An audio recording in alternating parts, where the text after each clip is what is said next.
I'll pretend to be Jimmy for a minute anyway. Welcome to Conservation Commission, March 4th. We'll start with roll call, I guess. Jimmy's not here. I see Ken. Here. Paul. Yes, here. Eleanor. Here. And I'm here, Haley. Go to approval of minutes, starting with February 4th. Any discussion?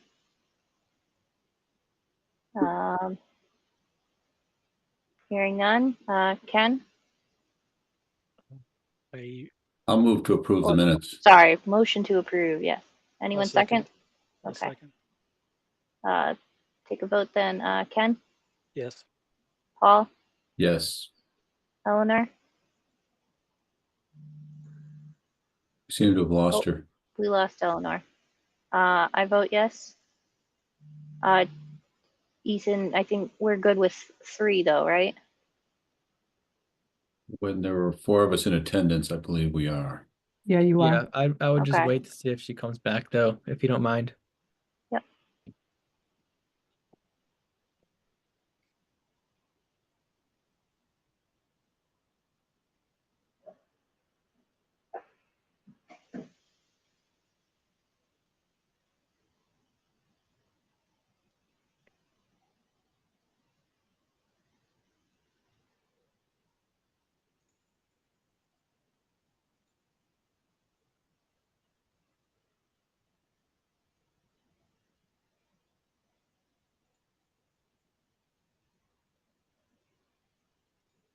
We also have Eleanor's back. There she is. Connecting now. So there she's in. Hi there. I'm not sure what happened. We just took a vote on the minutes of February 4, and you were not. But if you want to vote in the affirmative, you can be counted, I think. I'm okay with the February 4th minutes. Okay. The ones with my edits, yes? Yes. Okay, yes. All right. Moving on to the February 18th minutes. Any discussion on that? I would like to hold off on approving those. All right. I just got them on Sunday, so I want a little more time to go back and listen. Putting a pin in it. All right. Moving on then, we have an RDA Town of Wakefield for Audubon Road to repave Audubon Road from number 14 to number 360, installing new curbing and add Americans with Disabilities Act compliant wheelchair ramps within 100 feet of a wetland. Bill, I'm going to guess that's what you're here for. That is why I'm here. One of 2. I'm on for 2 things tonight. Okay, well, take it away. So if I can share my screen, pull up. 1 second. I had it up a second ago and it disappeared. Ken or Paul, I hope you can help with that. I don't know how to allow that. Yep, I enabled. Okay. All right. Cool. Thanks, guys.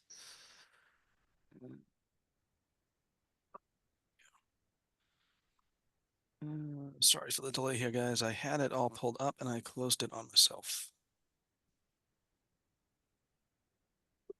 No worries, I've done that. You guys have done the same, have you?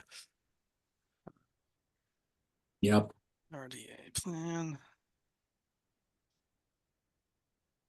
There we go. All right, let's try to share. If it will come up, there we go.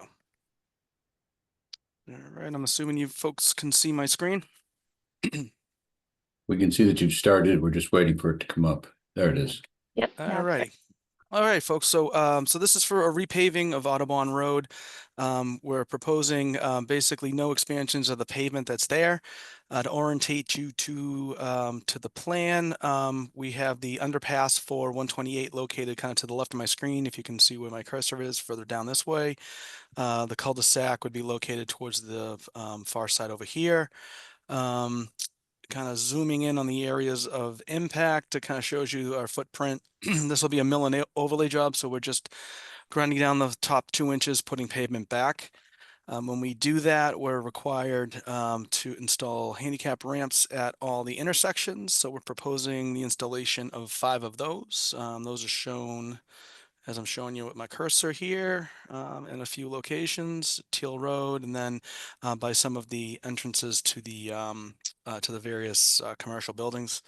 We already have them on Edgewater. So that is basically the project in a nutshell. I'm requesting a negative determination.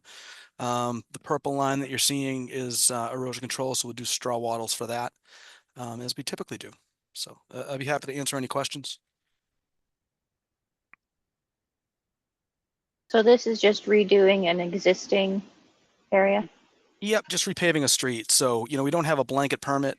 It might be something we want to consider in the future, but you know, basically anytime I'm paving or doing work within 100 feet, I'd be coming back for these types of RDAs. So maybe down the road, we might want to consider just to, you know, for repaving jobs that don't have any expansion, something, you know, similar to allow us to move forward quicker. But That's something we should think about. Yeah. yeah, I had one. Bill, I had one. Yeah. Go ahead. I was just going to say I had one when I was in Concord that we would do. So it made things a little bit easier for me just from a, you know, obviously an operations standpoint. Yeah, where you're putting in the handicap ramps, those are all where there's sidewalk already, I assume. Yes. Yep. Yeah. We have no pavement expansion here. So all we're doing is cutting out existing sidewalk and curbing and putting in a ramp there. Okay. Looks pretty straightforward. I think it is. So, Bill, you show a dewatering basin. Are you anticipating dewatering and discharge? We don't have, no, that's just our standard detail. So that's on the standard detail. Thank you. Yeah, I drove down there. The road needs repairs. I didn't notice the sidewalk actually. Yeah. Yeah, sidewalk's actually not that bad. Road, not so much. So Yeah. I've received a few complaints, I'll say. Yeah, I'm fine.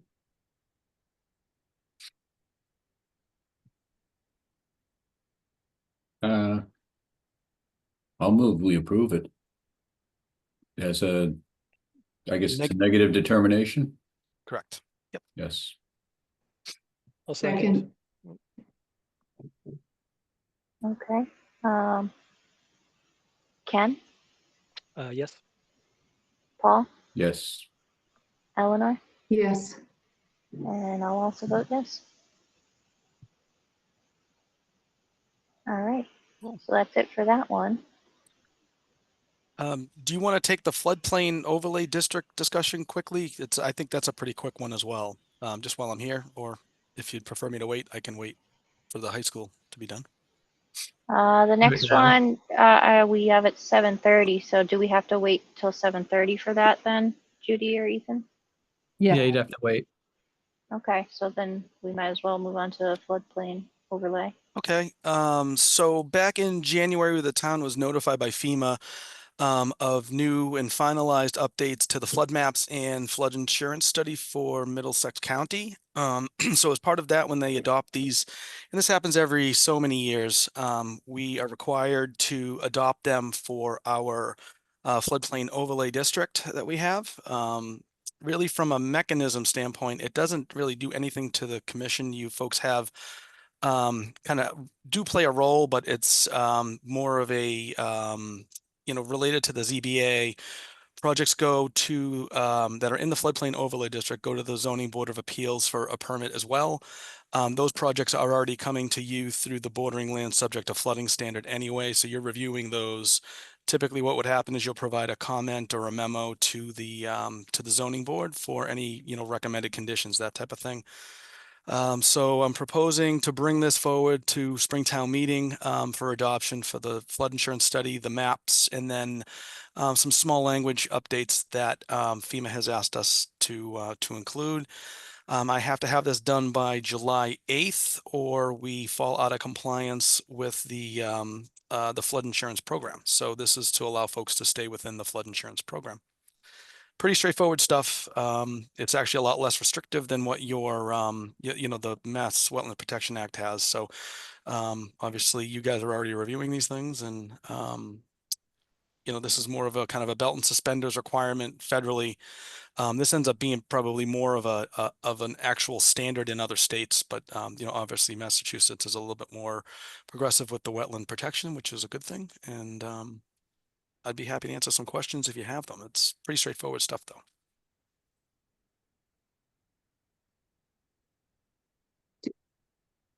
Bill, do you have like a new map or Mhm. update you can share? I didn't see anything. I didn't provide the map. I mean, it's available on the FEMA website, but I mean, I can provide Okay. that to you. It's more of just an update that I'm providing you. So the way Okay. this works, though, Eleanor, is as soon as they have some type, even a draft of a flood study, that becomes the most effective, the most up-to-date information. So you folks should be regulating based on the updated map, even though it hasn't been officially adopted as or become effective. So that's DEP's policy. It's considered most recent information. So we should be using that for anything anyway, for any projects that are coming to you. So Did you notice any changes in our town from the old to the new? Sorry, I have not checked that out. yeah, so what I'm doing actually, I have my staff will put it on our so we have through the tax assessor's website, we have a bunch of layers that you can see for property and stuff. So I'm adding in the 2010 FEMA layer, and then you'll have the new 2025 as well, so you can compare. But basically, the study, is a much higher detailed study. They have updated survey too, which makes it a lot more accurate. What you're seeing mainly, or what I saw, was a shrink really of most areas, which just to align with really probably where the wetland lines are and where where the topography is. But not much of a. I mean, I'm not seeing anything as a big wholesale change. Okay. The only thing that was that was larger was the floodway, which doesn't really impact what you folks do because you regulate the whole floodplain kind of the same way that the feds regulate the floodway. So Okay. Thank you. sure. So once we've reviewed that, is there something that we need to do with that, Bill? Do we need to vote on No, anything, or is this no. just This is just more informational. It's going okay? to be coming to town meeting. I figured you folks should know you called out in it, so you know what you do with it. And I can get this information to Ethan. If you have questions or need me to come back prior to town meeting, just let me know and we can go over any questions you have. Yeah, Ethan, if you Thank would you. distribute it to us once you get it. Sure. Okay. And yeah, so that's about it. That was a quick one for you. Just wanted to keep you folks in the loop. Thank you. Thank All you. right. All right. Well, that's all I have for you tonight. So All right. Well, thanks good. very much. Have a good All night, right. Bill. Thanks, Bill. Good seeing everyone. Yeah, Thanks. Nice to see take you. care. All right. Well, 15 minutes until we can move on. Anyone have a suggestion on which of our other business items we would like to move to? What about the follow-up on the Beaver Management Board of Health meeting? Okay.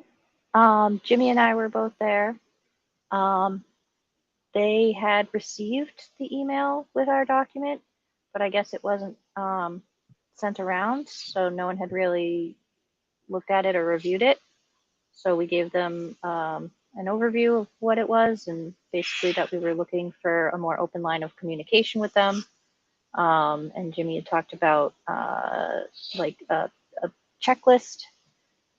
So they were definitely open to what we had proposed, and they would love to see that checklist at some point as well. And that's about it. They didn't really, I mean, again, they didn't get to review it, so there were no questions really or anything.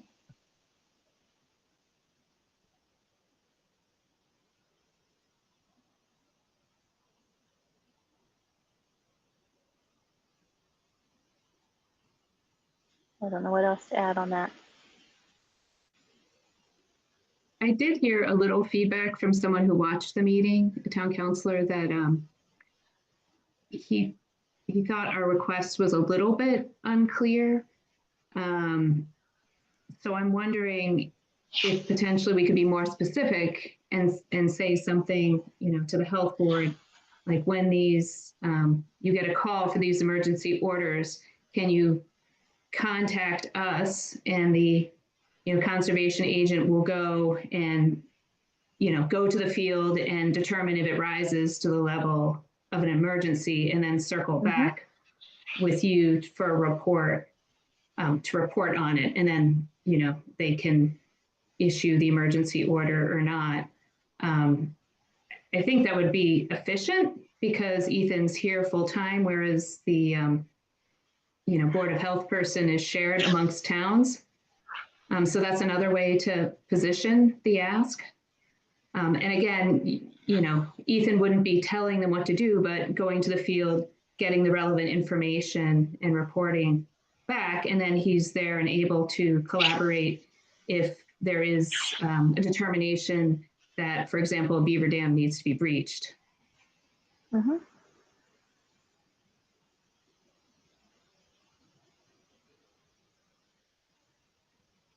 I'm not sure if our policy is that prescriptive. So I think sometimes it can be hard for people to understand exactly what we're asking of them. Okay. Haley, what is the process now in terms of how those kinds of matters get handled? Well, the last one that we saw, we were informed once the Board of Health had already issued their emergency order or permit, That was the whatever it one was. over on Water Street. Correct. Okay. And then we had to vote on approving the dam breach, Mhm. but we couldn't stop the Board of Health emergency order anyway, so it Right. seemed a little redundant anyway. Yeah, I mean, it would be better if we were engaged earlier in the process before the board Right. makes that decision. And the town also expended to do the, as I understood it, the beaver trapping, but they were unsuccessful because it was too deep. And then, if I recall, the DPW was able to clear some blocked culverts, and that seemed to help.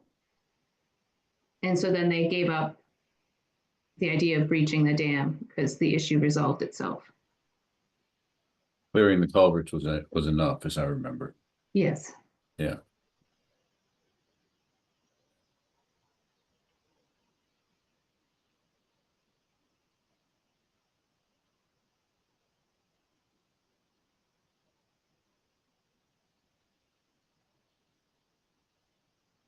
Is there anything else to add on this, or should we talk about the annual report maybe?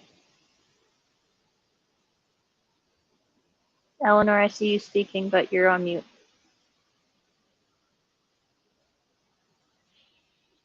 I was trying to open a window. Can we draft can we post the draft checklist on the website?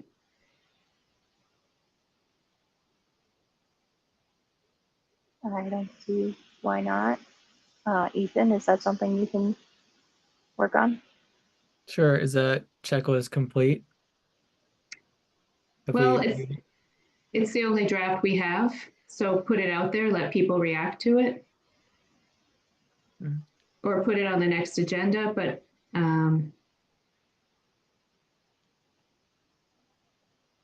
we have other things that are stale on the website. We might as well, if we've already gone to another board and talked about it, I think it makes sense to have it on the website and just, if you want me to resend it to you and put draft on it, I can't remember if those words are there. I'll make sure it's on there. Yeah.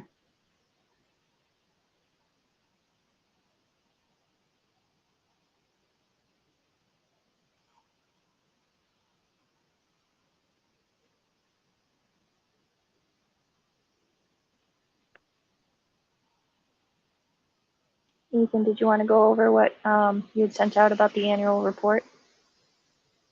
Yep.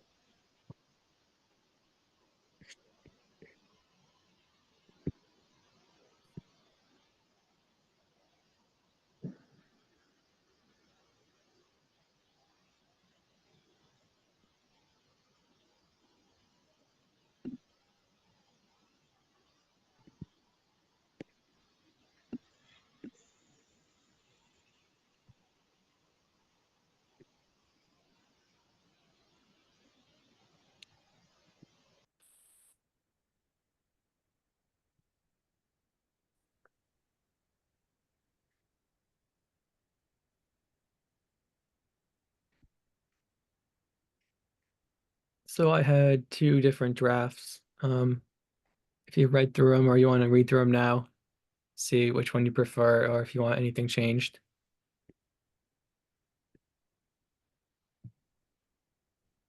Can I ask who the edits on the right-hand side were from? Some from Eleanor and then some from Elaine.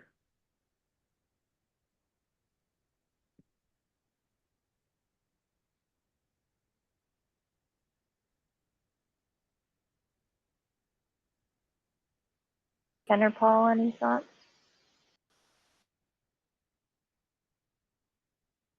I think it's tough to not provide some numbers in this report.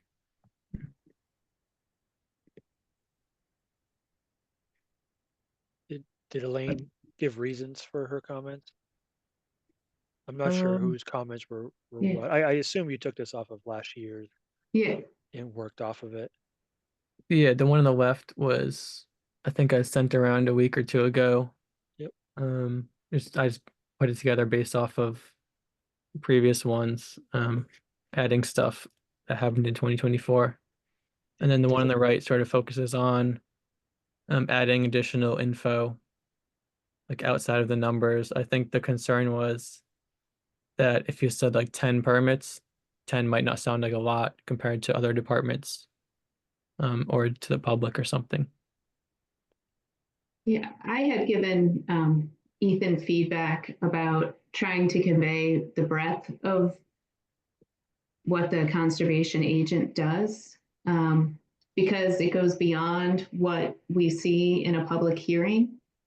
And that was something when we tried to rationalize the full-time hours last year, it came up a lot at, in front of town council that they really just had no idea what the conservation agent did. And when they looked at the annual report, they would see 10 NOIs or whatever, and it just didn't seem like a lot to them. They didn't realize there was no context that, this one NOI might have had 10 hearings and be thousands of pages and all that level of effort.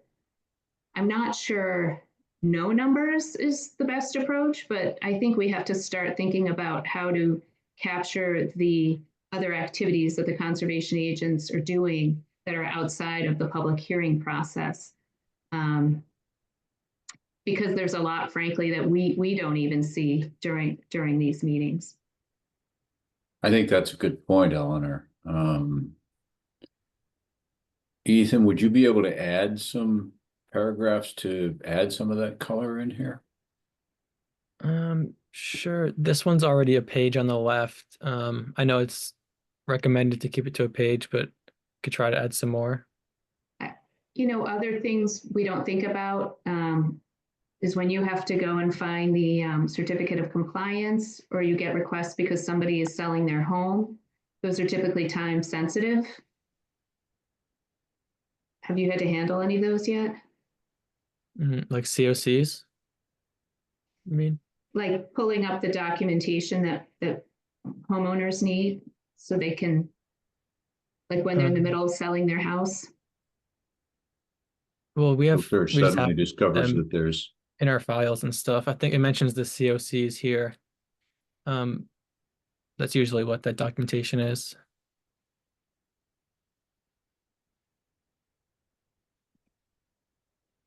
Have you had many of those this year or no? I had a few. There was 9 over this year. I think at least a few of those I was here for.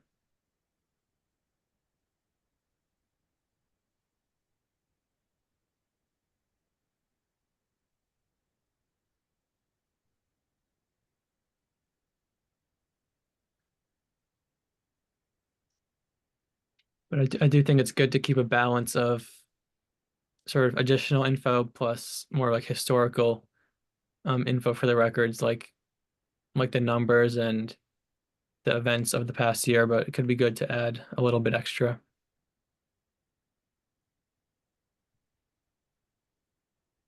When is this due by? My plan was to submit it pretty much tomorrow. You might have a week extra, but yeah. I was hoping to wrap it up today.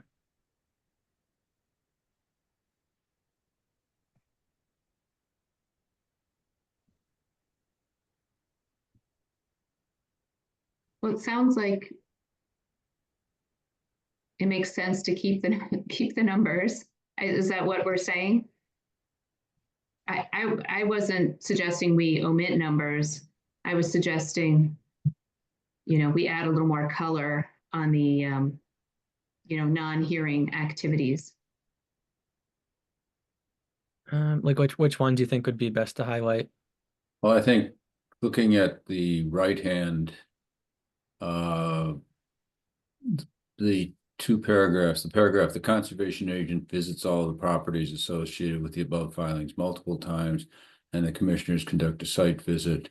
And then the next paragraph as well.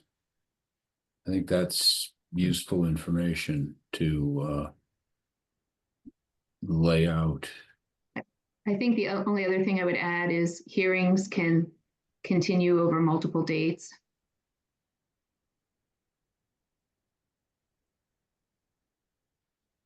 Yeah, I think that's a good point, Eleanor. And maybe that's the next sentence in that first paragraph, those two paragraphs that I've been.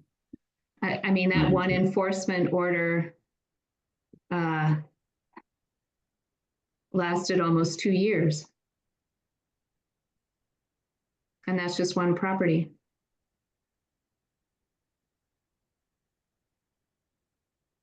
Yeah, you want to make that hearings plural.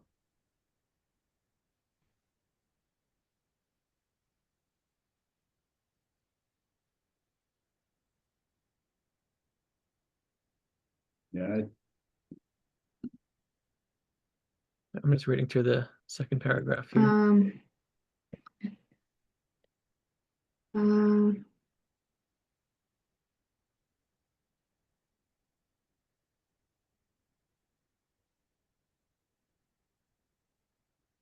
think this last sentence could be removed or changed a little bit just to be more fitting.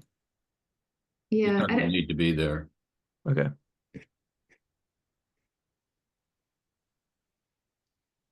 I might just add this onto this one.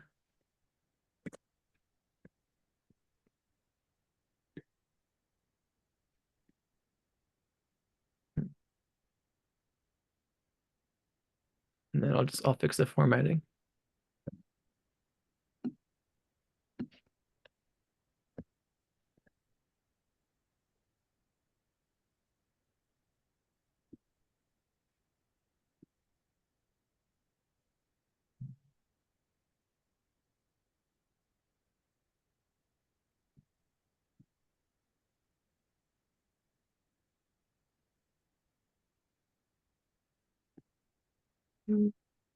Looks like that pretty much addresses most of what is on the one on the right. Yeah. and then, sorry, if you have another sentence, you could just work in that the other just fielding call, I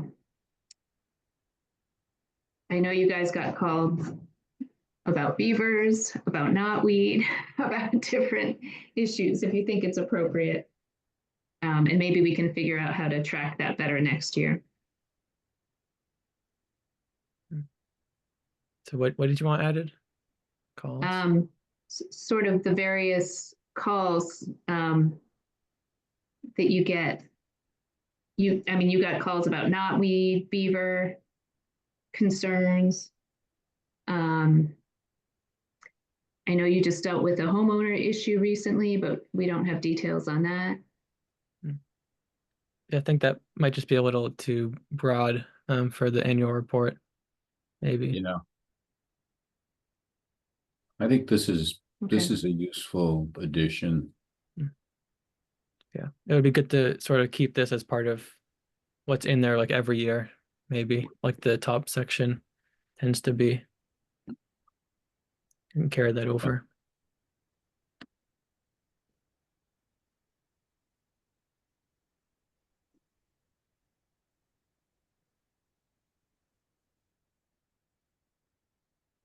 So is this something that we need to vote to approve or just give a thumbs up or?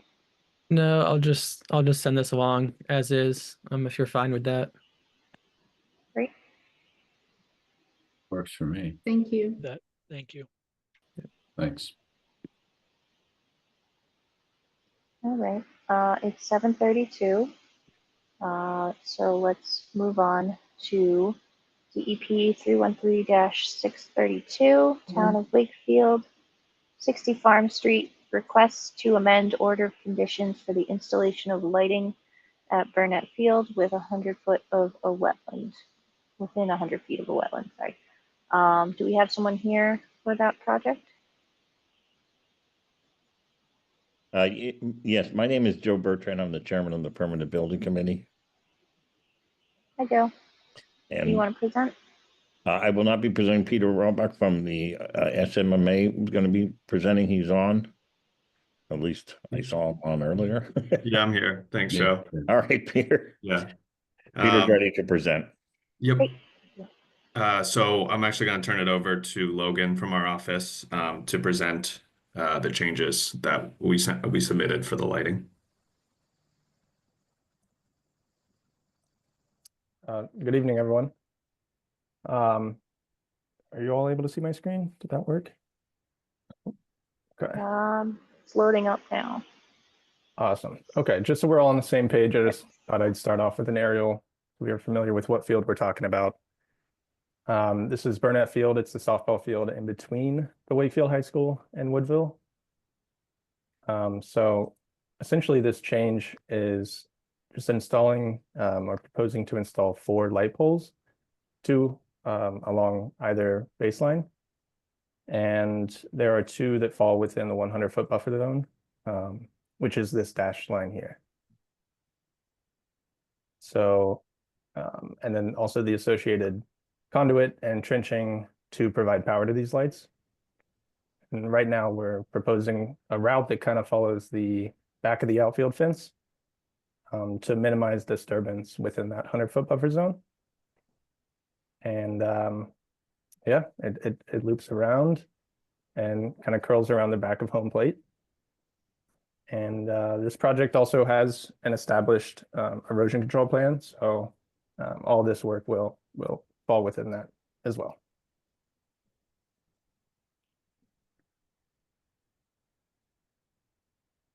Are there any initial questions? Are the lights themselves wildlife friendly and dark skies compliance? Do you know?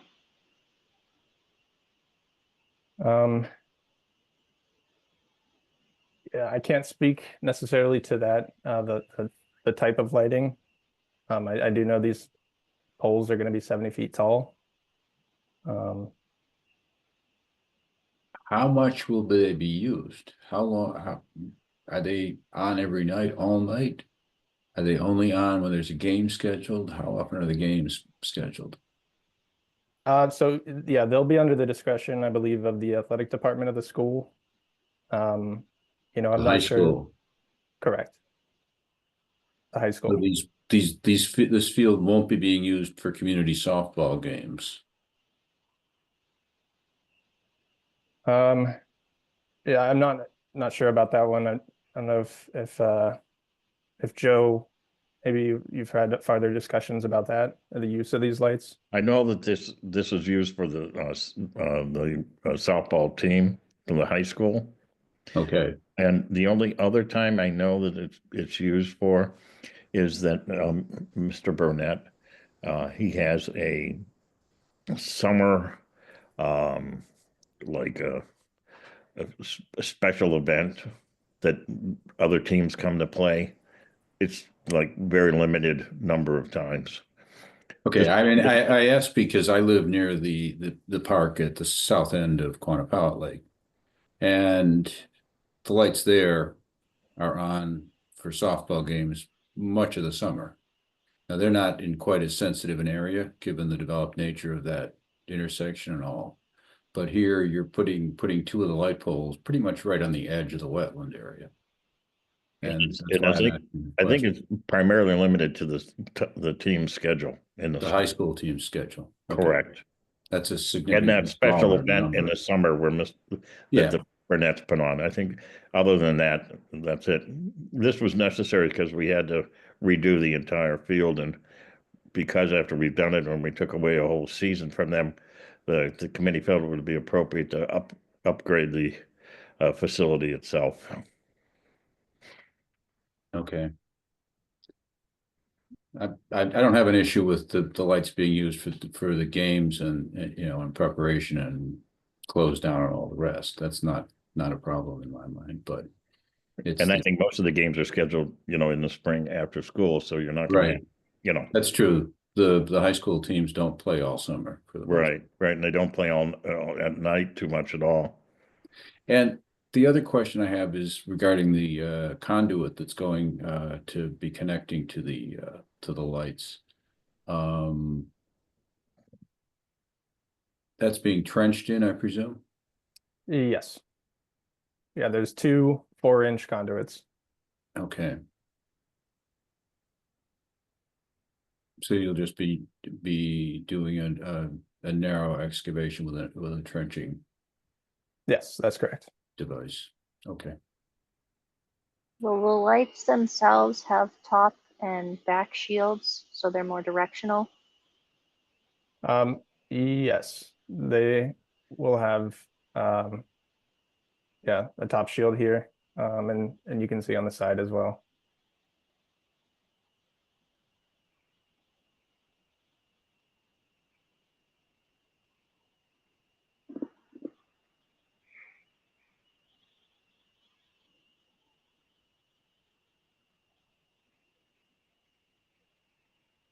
Sorry, how close will they be from the wetland? I couldn't.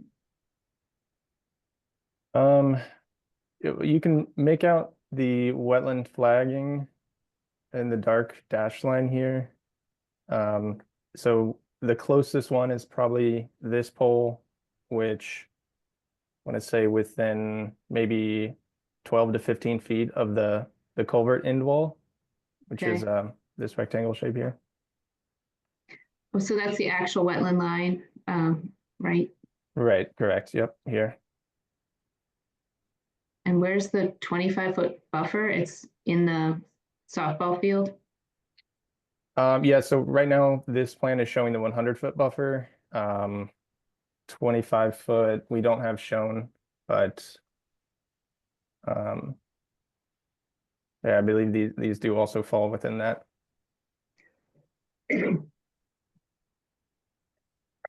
What does the base for the poles look like? It is a concrete cylinder. I have it right here for you. And those would be drilled in? That's my understanding, yes.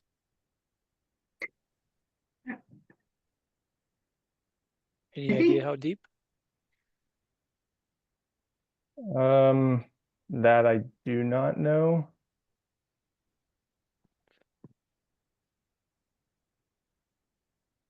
That's at the discretion of the field, the light designer.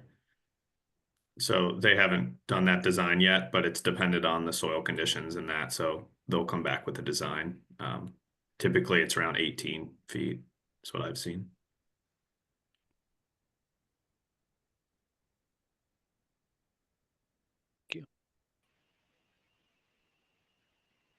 So it's a vertical boring that's 18 feet deep. Yeah, it will be a vertical boring, but as Peter mentioned, it hasn't been determined how deep it'll be yet. Mm-hmm.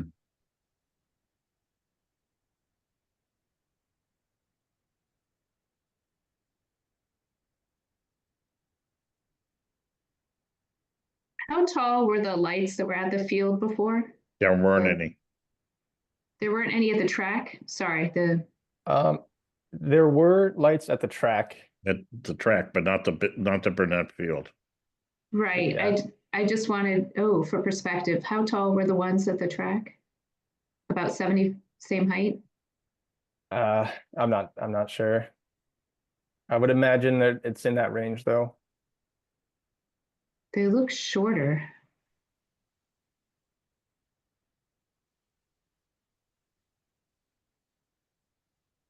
I couldn't hazard a guess. Do we know, Mr.? No, I don't know. They're no longer there. And why wouldn't you How- reuse the same ones? How do these lights compare to any being proposed on the new field? I don't have the information on the existing lights. Not the existing, I mean the new fields, a new field that's going to be installed for the high school. I'm just wondering if these are They're the same. They're the same lights. okay. The same manufacturer. The difference is between sports, they might be a little higher to prevent glare for softball versus for track, they're a little lower. But Gotcha. the same manufacturer, the same number of heads, the same light power, the same pole bases. And these are probably a little different than what was existing. They're probably LED over something else or newer technology, I assume. Yeah, we believe the old ones were the same company, but yeah, they were outdated technology. And they are LED, looking at the top of the cut sheet. Yeah.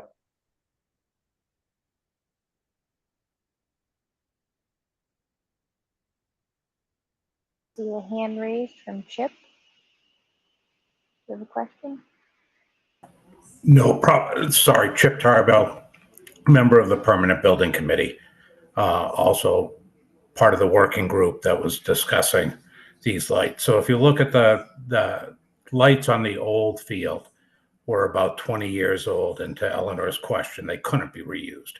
We actually thought about reusing them in many different fields in town. And Musco is the manufacturer of the light, and we had them examine the lights, and between them not being LED, not being protected, the previous question of lights being protected for side and back lit, so they just weren't appropriate to be reused. Plus the energy, they're just not energy efficient. So the new lights on the softball field may be higher. However, they're much more directed. And the reason that they might be a little bit higher than these is because when you're batting and looking at a pitch coming in, you can't be looking at the light. So the angle of the batters and the batter's box and the lights, Musco does all the introversions and creates the type of light. If you also notice, there's 4 heads on those lights as compared to, I don't know, 12 or whatever is on these. So the light's much more directed, much more specific, and much more energy efficient, if that helps with any of the questions. That helps a lot. Thank you for the additional information. And back to the disturbance, you know, the work that was done for the end of the culvert is deeper in. So we positioned these lights so that we could get equipment and whatnot for the bases to minimally affect the 100-foot buffer. So the equipment would be coming in around home plate for the one by the backstop, by the dugouts on that third base line. And it's a wheeled specific coring device to put the bases in the ground. So minimal disruption. And that's the only equipment that has to go in, actually, other than, do you use a crane for erection as well? Yes. So the crane can set up and swing much farther. So it can pull over, you know, it might be right on the edge of the 100-foot, but it can swing because of the height. It will swing over significantly. But the only thing to dig, and then a small trencher to put the conduit in.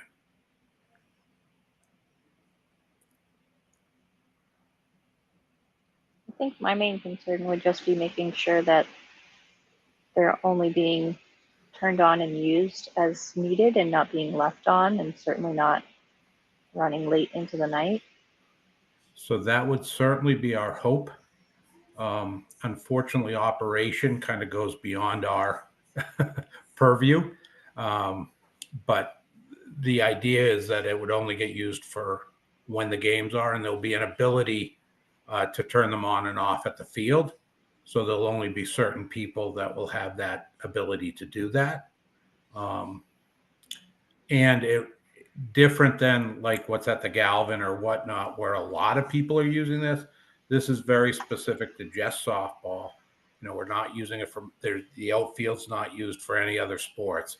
So as Joe mentioned before, it's for the varsity games and potentially some high school tournament events.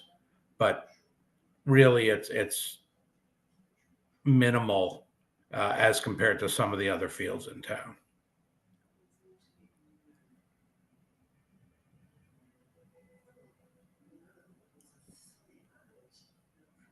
Is there any way to make the lights dark skies compliant? I know there are other stadium lighting vendors that actually provide that type of lighting. That's not blue, it's more sort of yellow. That's something we can certainly look into. Yeah, I think, unfortunately, I think we're tied into Musco because of the other lighting that they're doing on the project, be it on the other fields in the town. So we do want to stay with the similar manufacturer for parts, warranty, and all those type of things. And yeah, I think it's more of a question of like the Kelvin temperature and Yeah, it looked like it was a pretty light blue light. These might be dark sky compliant already. I don't know. I think it would be worth talking to the manufacturer about that and seeing if that's something that this already is, or if there's some way that they could adjust whatever they're providing to make it that way. Yeah, this looks like a pretty blue light. This is at 5700K, and the dark skies compliant, typical sort of yellowish or warm color is 3000K. So yeah, the one problem with that is because a softball is yellow as well, and we're talking about being able to see it. So I think there is a little bit of a conflict there. Just it's not necessarily a yellow light though. It's just that it's more of a warm white versus a cool white. But as the K goes way down, I know that, like to 4,000. But we'll certainly ask the question. Okay, that would be helpful. And then the part that's closest to the wetland, can you just confirm what equipment is good? Like how close will the equipment be to the actual wetland on the, I guess that's left, is that left field? Yeah, the third baseline. Yeah, I can do a quick measure.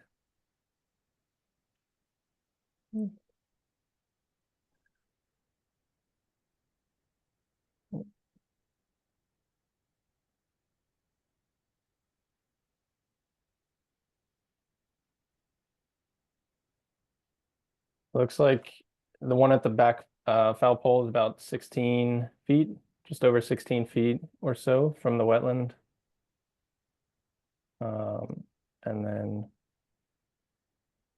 I go maybe the closest, about 25 feet, perpendicular to the wetland delineation.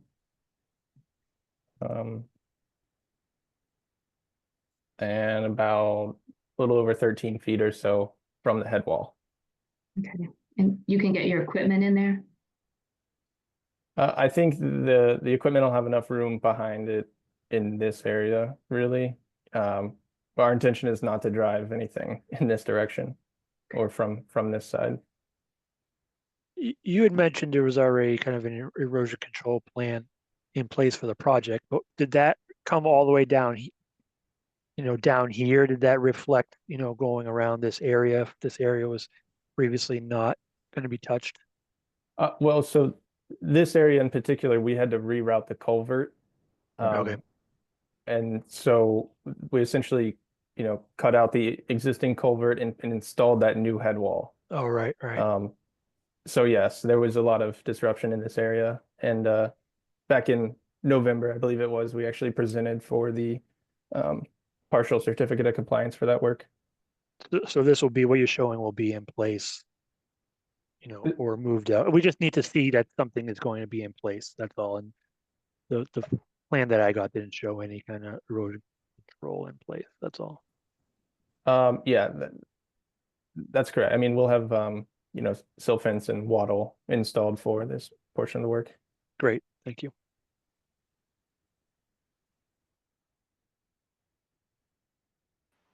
Brian, did you have something to add? Yeah, as the owner of the house at 52 Wiley Street, I'm also interested that the light will be turning off since it will be shining directly at my house.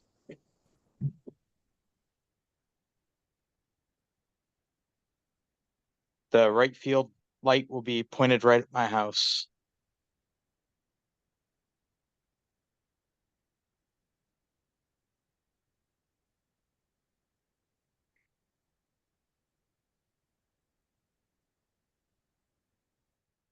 Are there any further questions or comments from the commission?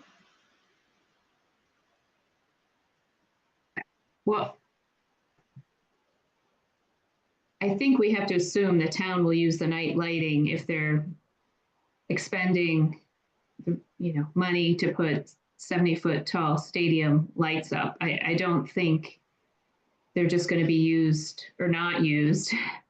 And I would assume that field would be used more than it is today with the lighting, you know, with the enhanced lighting, and other groups would be there. And I understand, you know, we don't know what that usage looks like today. But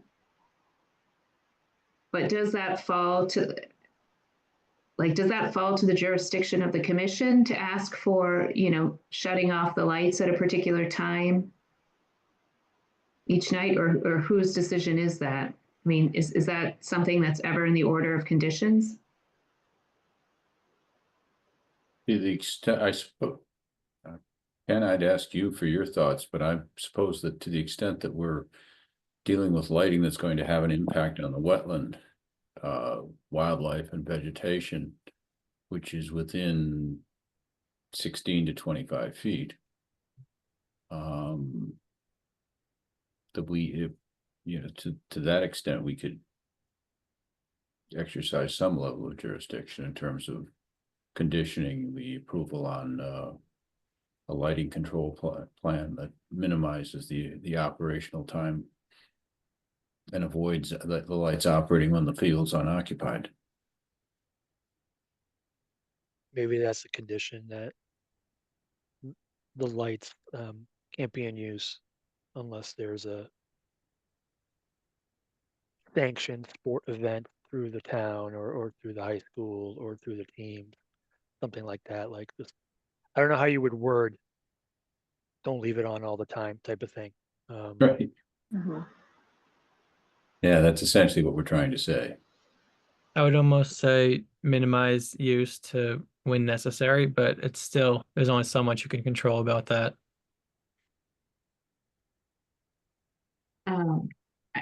Do we have bylaws in town? I'm just thinking of this homeowner. You know, it's potentially outside our purview, but do we have other situations where we say the lights have, you know, lights can stay on no later than 10 or 10:30 or something like that due to the proximity to homeowners? Well, how do the other fields do it? We have fields all over town with houses right next to those fields. So I don't know how those are. There's no lighting at Walton Field. Well, there's houses right behind Galvin's field, right? So Oh yeah. I don't know how that's managed in town. And there are houses right across the street from Veterans Field. Yeah.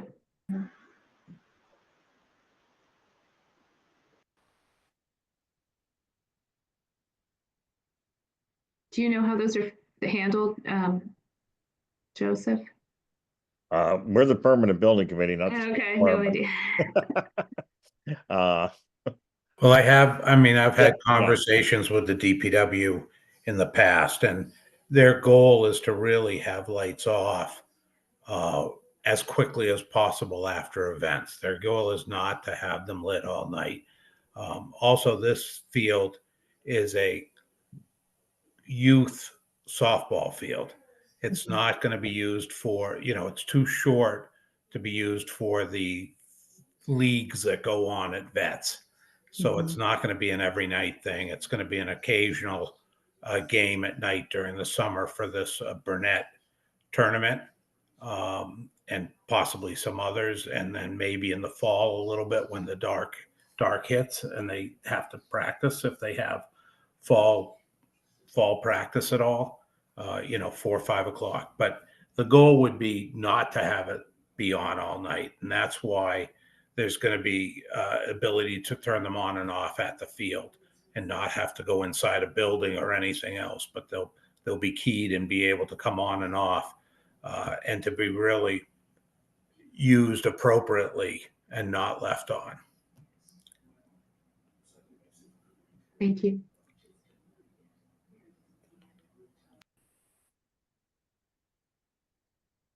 Do we need to do a site visit for this? We've done the site visit to the field in the past.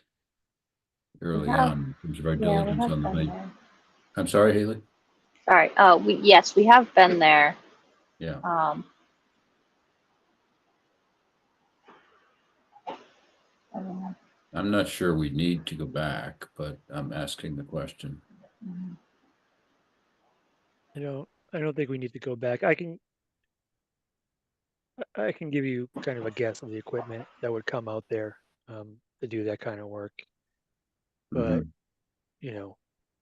tracked machine, kind of a case-on machine that goes in, that's kind of all contained, that just drills down, so should be fairly minimal disturbance other than the actual case-on going in the ground for the foundation, for the base, Right.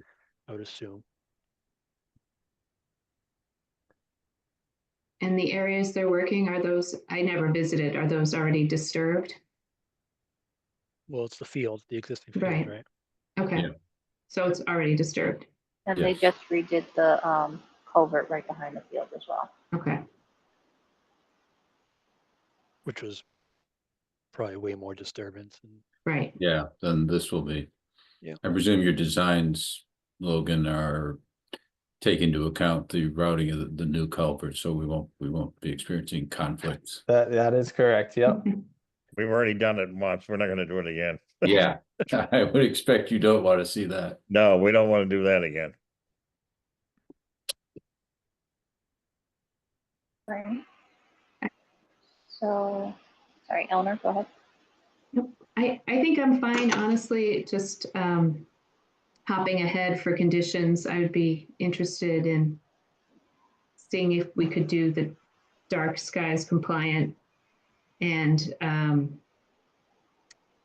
then that language about, turning them off when there are no events.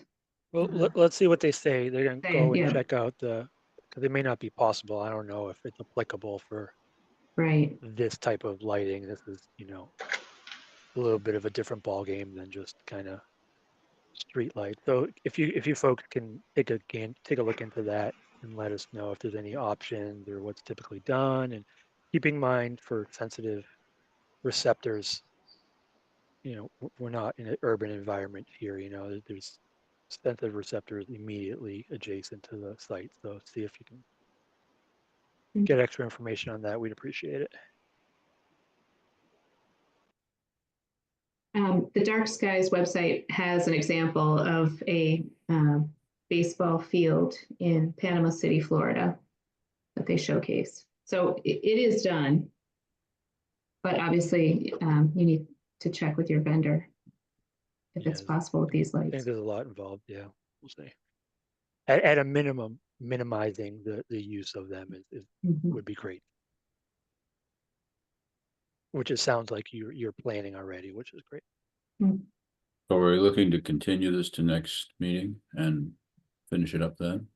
Yeah, I think there's a few outstanding questions and some information we're looking for. So I would think it would be continued if that's all right with you folks. Is that acceptable to Oh, sure. Yeah. move Okay. to the next meeting? Okay. Yep. Extend the hearing. When's the next meeting? The 18th, Okay, 2 weeks. we'll get to that information. Sounds great. Thank you. Thank you. Thank you. Thanks, all. Have a Appreciate good it. night. Thanks, Sam.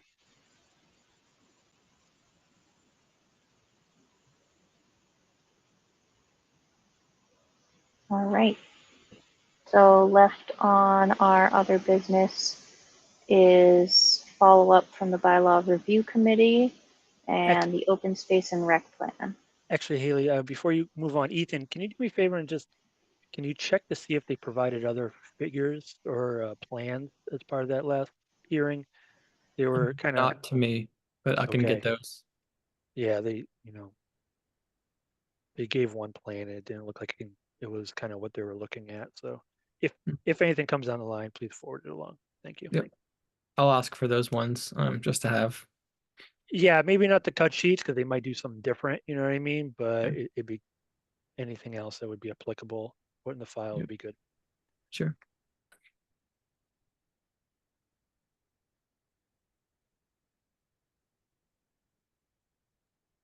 Sorry. Thanks, Haley. All right. So shall we start with the bylaw review committee meeting discussion? And I believe I saw something from Eleanor on that. Yeah, Paul and I attended. Let me just open my notes. I took notes on the meeting. Actually, I don't have them handy. Let me just talk. So I think the long and the short of it is it's a general bylaw. It's not a zoning bylaw. So I The think you wetlands saw bylaw that we're the wetlands bylaw. So we would just have to go to town meeting and it's a simple majority. I did, we do not have to go to the planning board as part of the process. And I'm just clarifying what the requirements are. So there's no requirement to go to the planning board to get the bylaw approved by the planning board. We just have to take it to town, the town. The consultant hired by the bylaw review committee is strictly contracted to work on the portion of the bylaws that are zoning. And so since this wetlands bylaw falls outside of zoning, you can't do a repeal and replace because it's two different things. And so what he recommended was, doing the work to pass the, wetlands bylaw and then coming back and repealing the parts in the zoning that overlap with the Wetlands Protection Act and some of our jurisdiction. I think there's a little bit more than just the stream setback, and so we'd want to go back and clean that up. And then the final takeaway from that meeting was they're not doing their recodification until they're pushing it till November. So there's certainly no rush for us to go in April, and that we should just focus our time on, putting together a presentation and soliciting feedback. Paul, I don't know if you have anything else to add from the meeting. I think the other point that the committee made was the need for a broader outreach on our part, that we need to get information out there and explain it to people so that it doesn't just come up at town meeting and everybody says, well, we never heard of this. Right. We need to figure out a campaign to at least get that information out there, get it discussed, and so that it's not a surprise when we come to town meeting in the fall. Yes.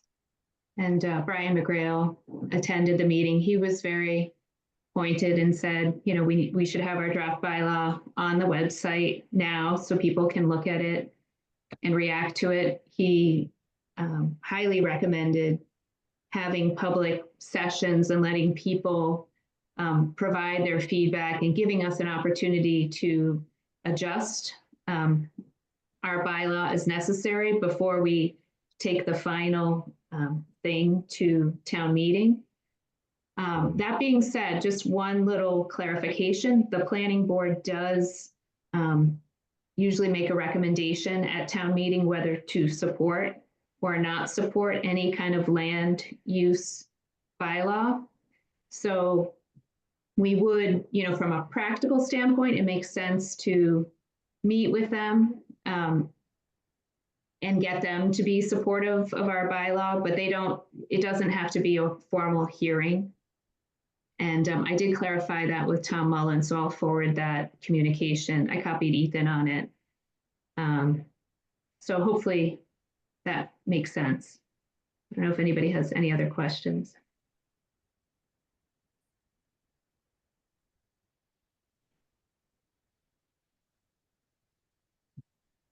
Did they look at or discuss at all the substance of the bylaw, or just procedure?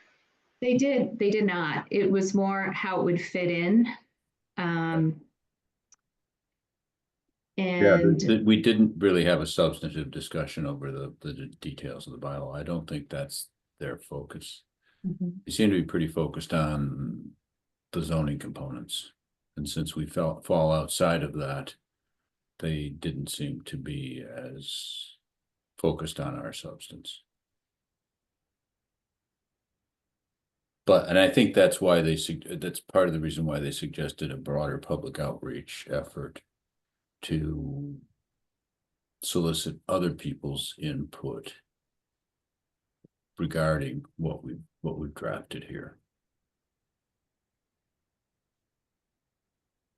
We know what that means. It seems like you've had problems in that kind of public outreach. I don't have any experience attempts, with it, Ken. So what's happened in the past? Like attempts, for some initiatives, but not a lot of results, and I just don't know. In terms of getting people to pay attention? Yep. So Okay. I just don't know what that would look like. Well, the first step would be allowing people to comment when we have it on our agenda. We've never, solicited public input. When people tune in to these meetings, they can only comment when it's a public hearing. So we could allow for public participation, and that was something Brian McGrail recommended. He said that, you guys are talking about it, but you're not, there's no way for anybody to comment. So that was like the first 2 steps, and then coming up with a presentation. Town meeting, the most effective ones are under 10 minutes. So being able to, come up with one here and just start dry running it, and taking it to different groups, ESC, planning board, different committees in town is a way to start. Newspaper articles. I did start on a presentation if you want to take a look at it or just look at it before the next meeting. You can pull it up now if you want.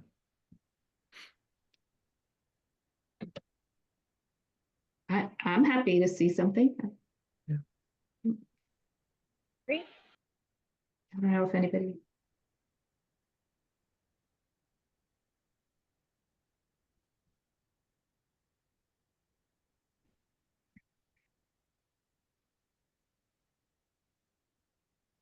And I think we have to figure out how we're going to divide and conquer. Sorry, that was my last thought. What do you mean by that, Eleanor? Well, having somebody help Ethan with the presentation, for example. I did take, doing a final look at the bylaw. I think there are just a couple of sections still open that we want to double check, with what Tom Mullen recommended. So maybe it's assigning a person to, go find the best language for this, or, that type of thing.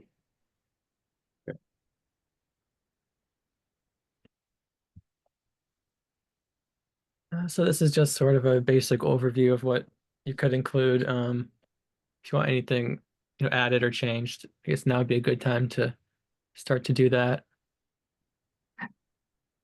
I'm just giving a bit of background on the commission, what they do and everything. And then some more info on just wetlands as a whole. where you talk about the Wetlands Protection Act a bit more, just for some background. A little more background. And like an example, just related to Wakefield. And then you can get into the bylaw of why you're writing a bylaw and what benefits it'll have. This is just more about towns with bylaws.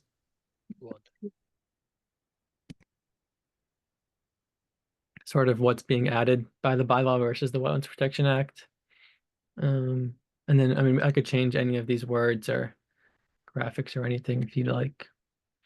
Yeah, no, that's Yeah, it's more the differences just to, because people come at this with all sorts of perspectives. So giving everyone a little on the same page before getting into the details. Some of this could be like an overview of the changes in the bylaw, like talking about sort of what's on the next slides briefly before you get into more details. And then you can get into more details on some of the definitions. We include isolated wetlands, vernal pools, that sort of stuff. Fees, that could be a big topic to be worth mentioning. Exemptions. And yeah, sort of starting by giving some background before getting into what they're actually voting on.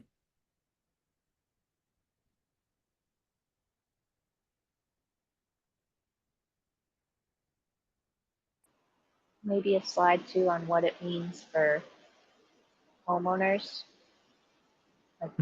Yeah, I mean, I think that, it's pretty much in there already, but I think just spelling it out for people, like what will change substance for different. homeowners. Yeah, that'll be good. Sounds like it's sort of in there already, but it'd be good to outline that because mostly homeowners will be deciding on this. Yes. Is there a way to show a map of how many people, I don't know how to do this, would be impacted by, like, whose homes or properties fall within 100-foot area? Kind of. I don't have access to that sort of stuff, but you can use like GIS. Yeah. Sorry, Is there a way to do that? Yeah, you know what I mean? That literally just draws like a bubble around wetlands out 100 feet. Maybe. I don't I could do know that if with. that's a good idea. Okay. Or I'm not. I don't know. What are the downsides of doing that? I mean, or what are the upsides? Kind of showing, hey, lots of people are impacted by this, or is it going to say, hey, lots of people don't care and don't want it to go through because it's not going to impact me? I don't know. I'm just looking at it kind of from both sides. I guess if you were to do it, you'd probably have to do one map showing like the Wetlands Protection Act and then one map showing the Wetlands Protection Act plus the bylaw, just to see the difference there. It might be a small difference versus what's already protected. Yeah, I think what might be difficult, Ethan, is finding vernal pools that aren't shown. Potential vernal pools, and IVW, which don't have a layer on Mass Mapper, I don't think, because they're not regulated by the Wetlands Protection Act. And those are the specific things that we're adding to, you know what I mean? So it'd be good to kind of know those. So that might be a little tricky. Okay. I can look into the plan and see if there's an easy way for property. I mean, you could easily pull out a plan and just show all the wetlands in town, but you know what? I'll look into that a little bit. And if not for the bylaw, it's good for, I think, the conservation agent role, for people to understand, like, wetlands, a lot of homes are with it, fall within 100 feet of a wetland or 200 feet of a river or a floodplain, probably more than people think. Yep. But on the flip side, there's a lot that's very, boots on the ground that isn't covered large scale from the existing mapping. So you wouldn't want someone to look at it and say, well, I'm not colored, there's no little cross hatching on my house, I'm safe. When it could be wrong. It's a really field-based kind of observation thing. So again, I mean, kind of looking. I think that'll probably be one of the bigger questions is like, how would they know if they're affected by this, or how would they know if they're in some sort of wetland or vernal pool area or anything like that? Yeah, I mean, I that's think we have to have a an answer challenge to, for our regular yeah. work too, not just our bylaw work. Mhm. It's a little tough. How much It would be outreach a we little can do. trickier with the vernal pools and isolated wetlands, like you mentioned, not being on maps. So might be something worth doing, putting a little more detail on just to show people what that would look like on the ground. Yeah, or maybe just broad strokes, wet areas, are Mhm. you close to a stream? Are you close to the river? Are you close to areas that are wet all the time? I don't know. It's in this presentation, it's hard to get into so much kind of education, but maybe kind of a little bit broader, everyone knows if there's a wet area in their backyard, Yeah, so maybe something like that. I Or think they pictures too should. would be good. Yeah, maybe some example pictures, like what some areas look like that would fall into it. Yeah, and just keep it like it may be, Yeah. you may be in jurisdiction, it's just possible if you see these things, type of thing. I just hate to see the answer keep coming back to, well, double check with our agents, and then everyone's calling Ethan every 20 minutes to find out, is this one, is that one, do I have to come through? And Well, they should do that if they have a project, right? You'd probably go through like a wetland scientist, but yeah, the first Yeah. step could just be asking me. I mean, I do that already sometimes. So right, I'm just thinking of like when people are just in the thinking about a project stage before they've actually taken any steps to like get a wetland scientist or an architect or an engineer or anything like that, when they're just trying to understand what their possibilities are and knowing what different avenues they might have to go down to do whatever project they're thinking of.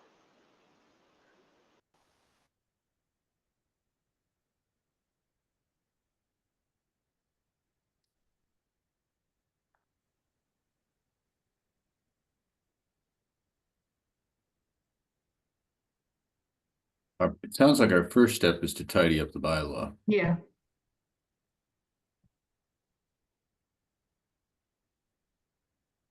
At a minimum, addressing Tom Mullen's comments. Can I go through that with you guys quickly just to make sure you're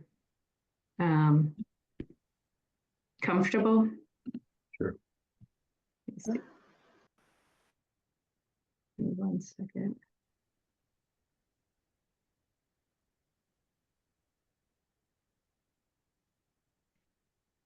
Go ahead. Yeah, I'm just opening it. I had to close everything. Oh. Oh, presentation.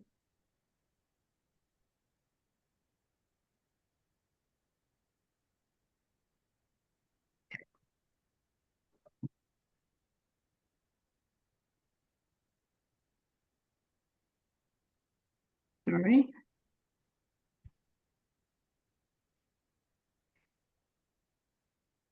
I'm going to shut off my video because I have low resources and share my screen.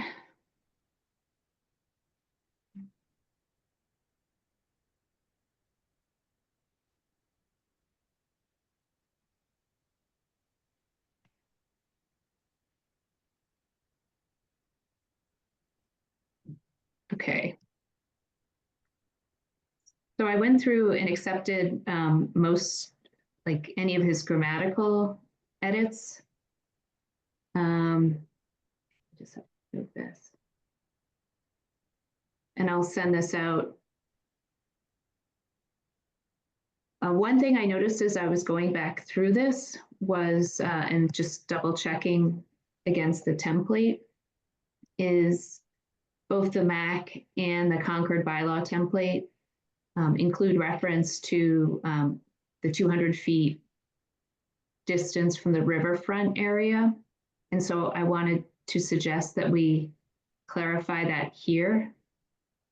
Are you guys comfortable with that? So what would your proposal be? You're right, you're right. Stream is called out twice. That one should go away. Would rephrase this, let's see.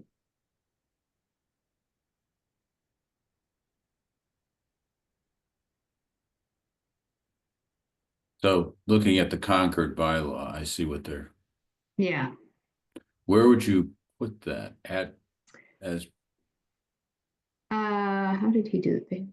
Meadow. After this, it would be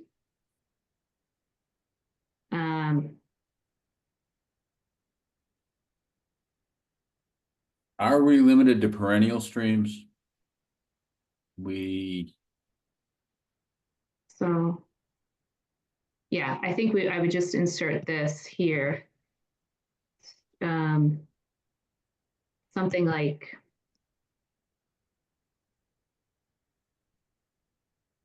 any perennial stream, river, brook, creek, land, and adjoining land to distance, and then you get rid of this. Then you want to also delete the first stream up above. Right, so you get rid of this. Above as well. Yeah, so following resource, this should be. Actually, put it there, Eleanor, where you'd move the insertion, put it right there. At the beginning? Yes. Okay. Because then the rest of it flows rationally would follow that. Okay.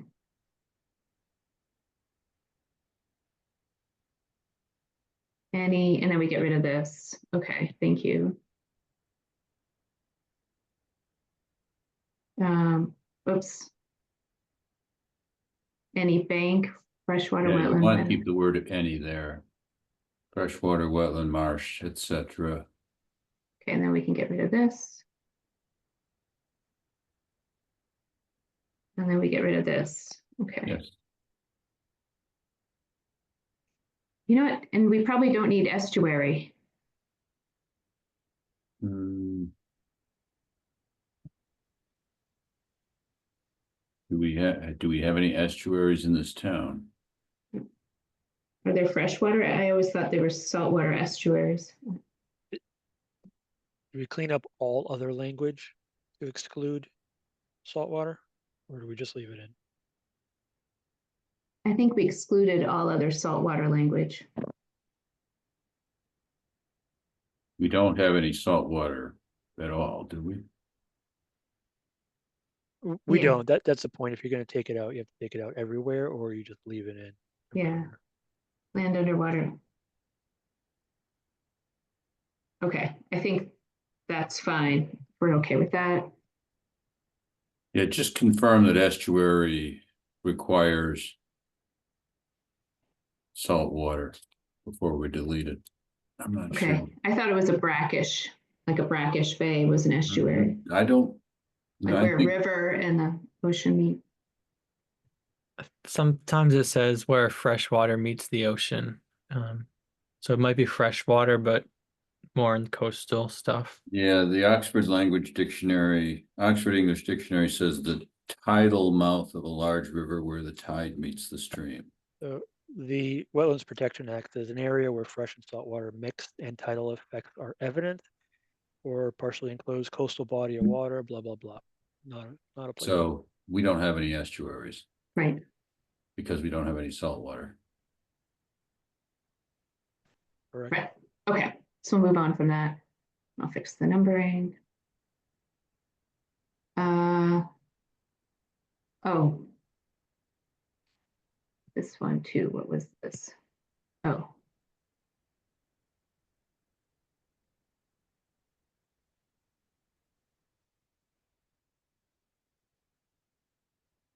Okay.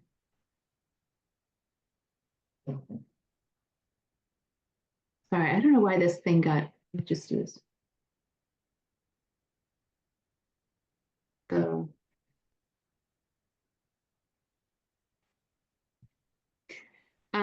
this phrase I didn't see going back to the bylaw templates. I didn't see this phrase without filing a notice of intent here, because we say it at the beginning, we say except as permitted. So it seemed redundant.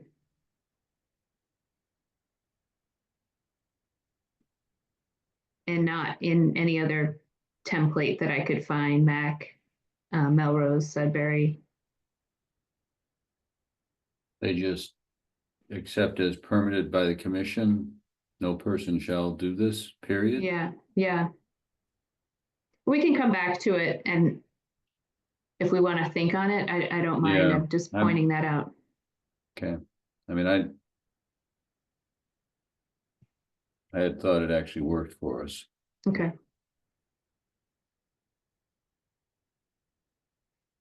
I think this, I just wanted to accept these. This seems more grammatical, whichever he has, consistent with Mac template. But what are we saying there? What are you changing to or adding? He just, we had said which is higher, and Whichever is higher. And he changed it to whichever is higher, which is consistent with the Mac template. Well, that's actually better language, yes. Yeah. Sorry. Why can't I accept changes? Oh, there we are. Okay. Okay.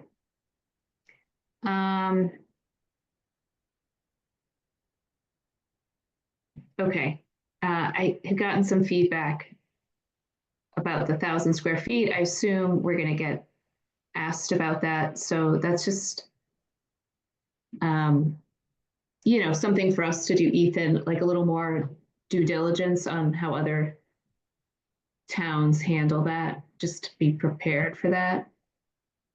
Someone asked me if we even needed to put a threshold there. So maybe we're going down. Exemptions. Okay, this was a minor edit he did. For other actions involved in maintaining. So I thought it read better. It's a little different. Okay. Our former attorney took a look at this too, and she just made some minor edits. She suggested eliminating this because it was already covered in the next sentence.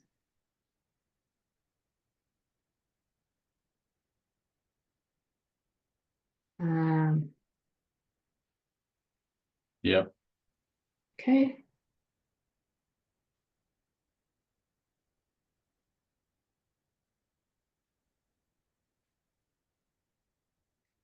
And then this is the issue, the no filing fee. We just have to come back with language. I re-listened to him today, and I think it's, you know, just specifying, you know, that it would be the same cost as the Wetlands Protection Act notice of intent. I think that was his suggestion. So that's open to do. So basically, it's no additional filing fee shall be required under the town of Wakefield bylaw review beyond that required for under the Wetlands Protection Act. Is that what you were saying? Well, he brought up the issue that if, let's say you have, for an example, you know, a vernal pool, right? That's not protected under the Wetlands Protection Act. It would have a filing fee. And so he suggested that we add language saying a fee would apply, but it would be the same as a notice of intent. Okay. So that sentence needs to be revised out completely, essentially. Yeah. And a different. So something along the lines of, in the case or event where an area, like resource area is covered under the bylaw, but not the act, the filing fee will be the same as a notice of intent, something along those lines. If you guys have any suggestions. Yeah, I think you need to fix that sentence that says no filing fee shall be required. With it at least needs to be made clear that no filing fee shall be required under the town of Wakefield bylaw That's above and beyond what's okay. required under the Wetlands Protection Act. Fees Yeah. required under the Wetlands Protection Act.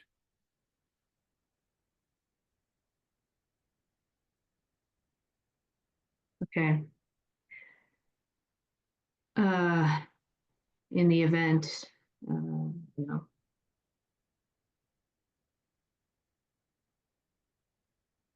So is that okay so far? Pick out that where after in the event. You don't need that. So, thank you. Okay.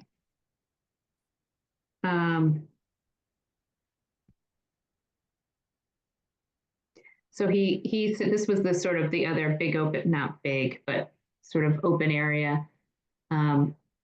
He didn't think we should continue the hearing. He said we don't have the authority to continue the hearing without the consent of applicant. Yes.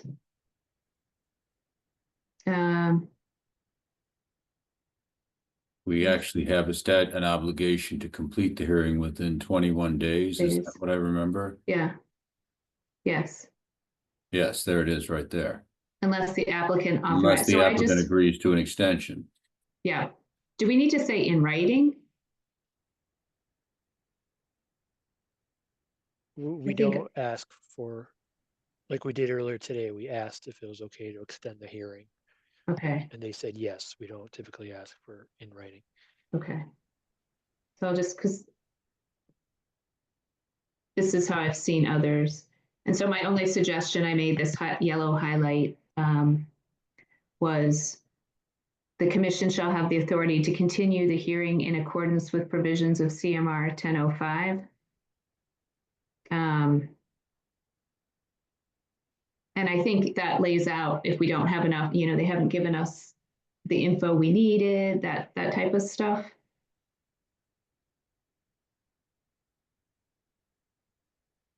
Right. So if you're okay handling it like that, is that okay? Oh, here's the Concord bylaw, like for reference.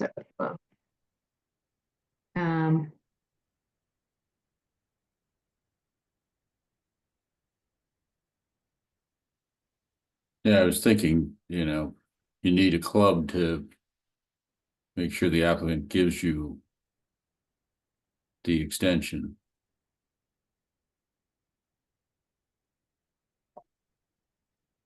So this is how Concord handles it. So if you guys want to take that back and think about it, or. I like what Concord does. That's actually a pretty comprehensive way to phrase it all. Pretty complete. Yeah.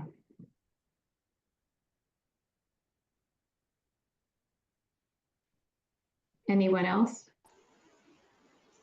Agree that I think that's fine to go with the Concord road. Okay.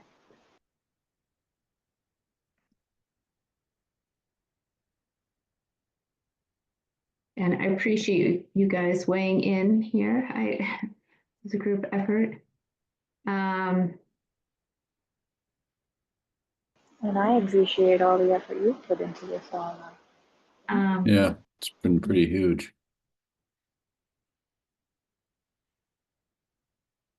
Okay. Let's see what happened to the notes. Oh, sorry, I made this edit. I realized as I was reading through this, we just kind of jumped from here, you know, from this stuff up above for extending the applications into all of a sudden talking about, you know, within 21 days of the receipt of a written request made by any person sent by certified mail, the commission shall make a written determination as to whether this bylaw is applicable to any work. And then I realized we were talking about a determination of applicability. So I just put in like a introductory sentence to make it clear what we're talking about. Could I suggest a couple changes to tidy up that sentence? Yeah. Any person may request a determination from the commission as to whether or not a proposed activity or an area is subject to this by. You can add it in writing if you want. I see you have that below. Okay. You can take out to know. Yeah. And I think you can just say whether a proposed activity. For the commission, whether a proposed, yeah, a proposed activity And then is subject any to person may request a determination from the commission as to whether a proposed activity or an area is subject to maybe a this bylaw. particular area is subject to this bylaw, period. Yeah. Okay. I'd just suggest a particular area. Or proposed A activity particular or area instead of an area. yeah. Is subject to this bylaw. Okay. This was the another open item ORAD definition. Teresa suggested adding that here. I took a look at Town of Wakefield. I think there are two issues. One, we don't talk about the an ORAD, which is the application, and then the ORAD is the permit. So I think we just want to take a closer look at other examples. I know the two templates, that the MACC template and the Concord bylaw, didn't address those specifically. So that was a good catch by Tom Mullen. So I'm keeping that as an open item. Do you have a definition of ORAD or an ORAD definition from Linfield, then, Eleanor? Yes, it was a little bit long. Uh-huh. So I think maybe I can send you guys the link to take a look at it. Okay. That might be the easier way to look at that. And then these were the remaining edits. So the independent consultants, we just deleted the rest of that paragraph. Mm-hmm. And then shall promulgate rules and regulations under concerning the imposition of fees. Okay. Yeah. And then this was similar to the way that Concord approached it, and then put all the consultants into the regulations. So I think that was fine. And Tom strongly urged that, as I remember, yes, when we talked to him. Yes.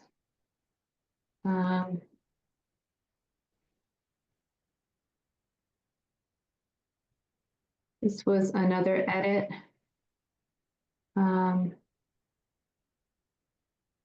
Which I thought was a good edit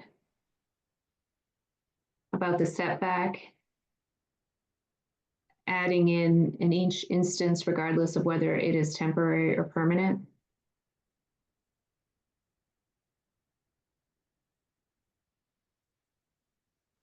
Okay. Are we good with accepting that?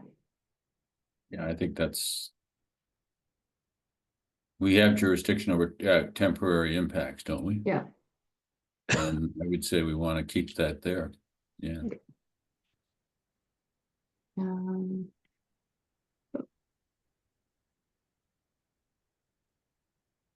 Okay, and then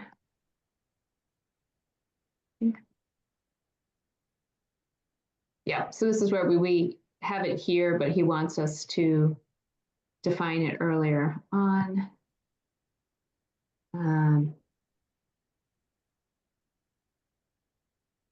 He didn't, let's see. He didn't like that phrase. Which phrase? Our lazy phrase that everybody else has in their bylaws. Amendments to any permits shall be handled in the manner set forth in the Wetlands Protection Act. So Linfield has, for good cause, the commission may revoke any permit. Other order, determination, other decision issued under this bylaw after notice to the public in a public hearing. And then they go on to say amendments to permits, shall be handled in the manner set out in the Wetlands Protection Act. So I didn't find a good example, except to maybe we'd have to go back and pull it from the Wetlands Protection Act. I mean, put all the language in here from the WPA. I think he's asking us to address what this means, and I couldn't find a good example of how other bylaws handled it because they just repeated the same thing. So we can think about that. So this would be another open item. You know, if somebody wanted to could research that, that would be fantastic. And then he didn't like this. So that was another open item. We just have to see how other towns handle it.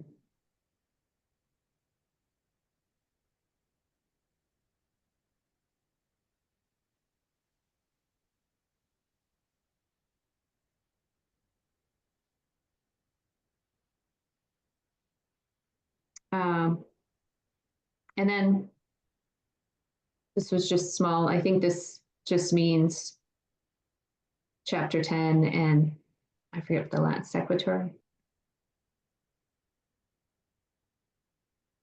And then this final edit.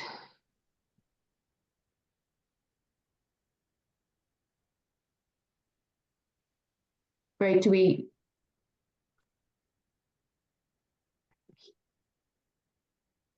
he suggested these edits if you guys are good with those.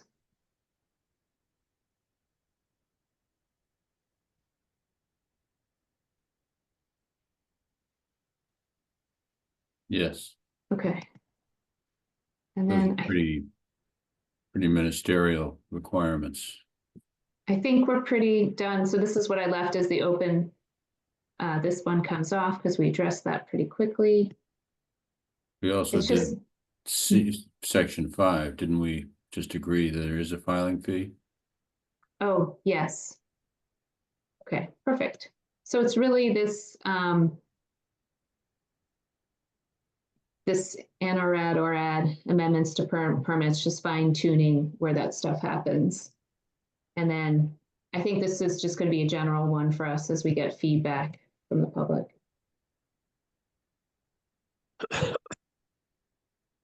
That we want to be prepared to look at other examples. So if you're good with that, I can clean this up and recirculate. Sure. I think that makes sense. $10 free. Thank you. Okay, it's coming along.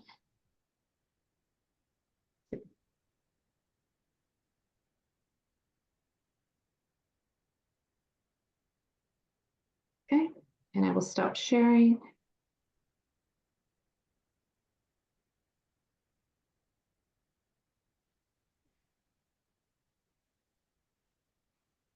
It will stop. Did I stop sharing or did it? Oh, I'm screen I sharing. I can still still see see it. it. Stop share. I see it. Okay, there's my button. All right.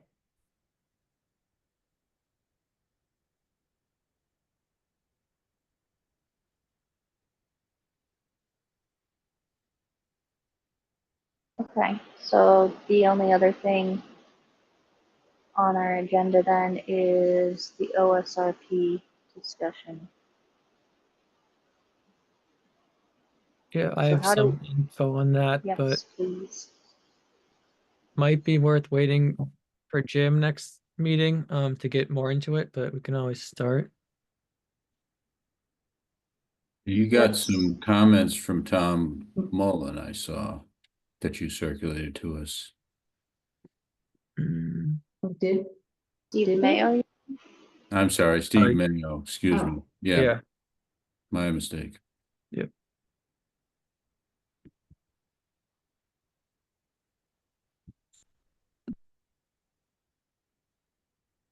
I'll pull that up. Okay.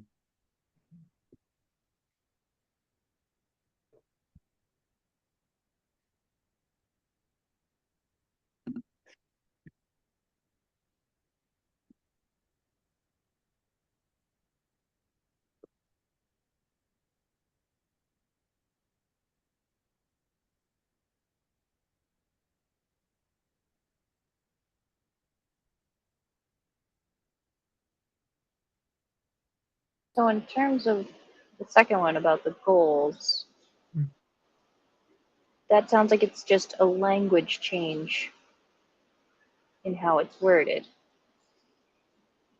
Yeah, that's something that can be Yeah, I think changed there. we heard that clearly. You heard that clearly from Mhm. town council members. We can't tell the administrator what to do. So that's just about changing the wording to recommending. Yeah, that makes sense. And similar, number 3 sounds like it's just a wording change as well. I think That the Yeah, management the of chart. property falls under DPW. Yeah, but I'm not sure if our, I agree with that. I'm just thinking that we might also need to update the assessors database because I'm not sure that's accurately reflected. Do you know, Judy, if the information is current and shows that it's assigned to DPW or? I have no idea. I don't know what, the assessor, I don't know how often their database is updated. I know they go off of the registry, so I don't know how that works. Okay.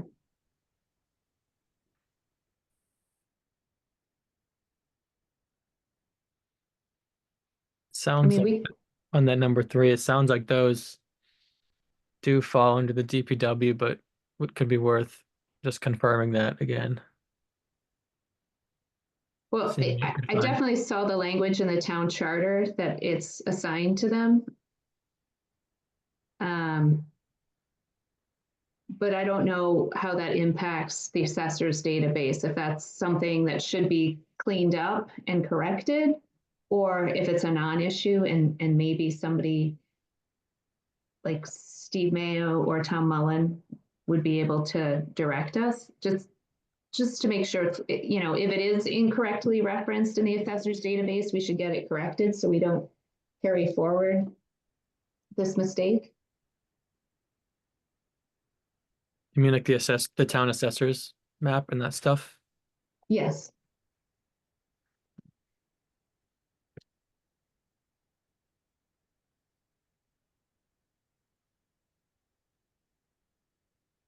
So how do we move forward with these edits, Judy?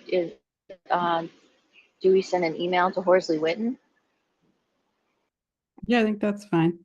What about number one, the substantive errors members of the council identified? Do we have those comments from July of 24?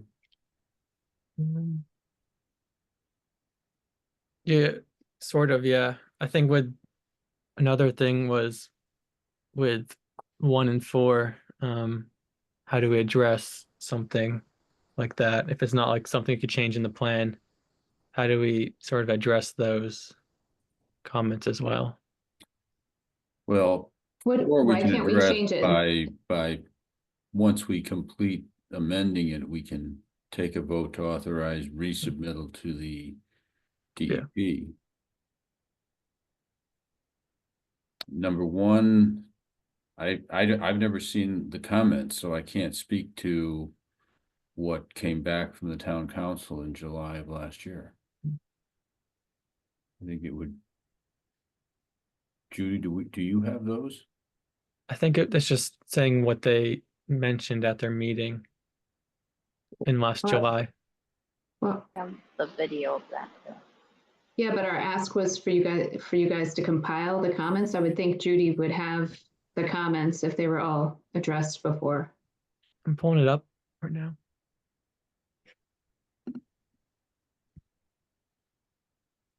In terms of the group not voting to authorize Horsley Witten to send, I don't think it was ever clear that a vote needed to be taken for that based on them being the contracted vendor.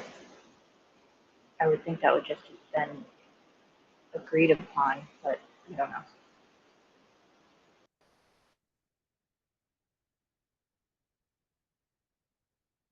I think that's sort of the idea of what happened, but I think they want it to be more clear who approved it or how it got approved.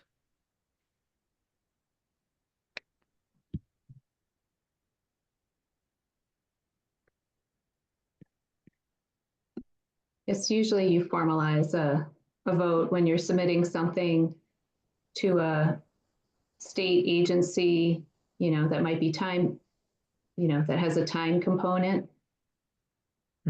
You typically would vote on something like that. Or if you're authorizing somebody who's not typically authorized to engage in contracts with a third party or do anything binding, you would want to formalize that.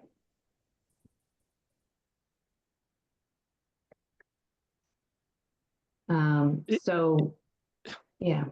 Is a discussion of what happened or what needs to happen for in the future if we revise this?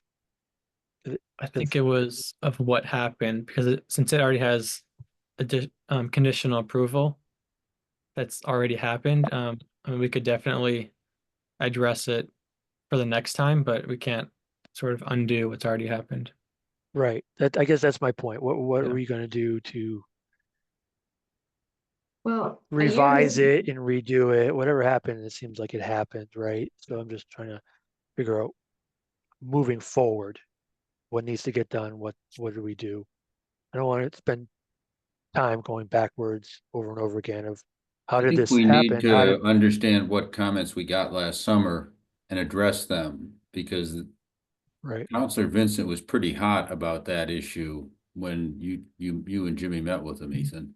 Yeah, one other comment he had was about one of the maps. It had some parcels like Arundel left out of it on one map, but it was in another. So I guess comparing those two maps and making sure they contain the same parcels.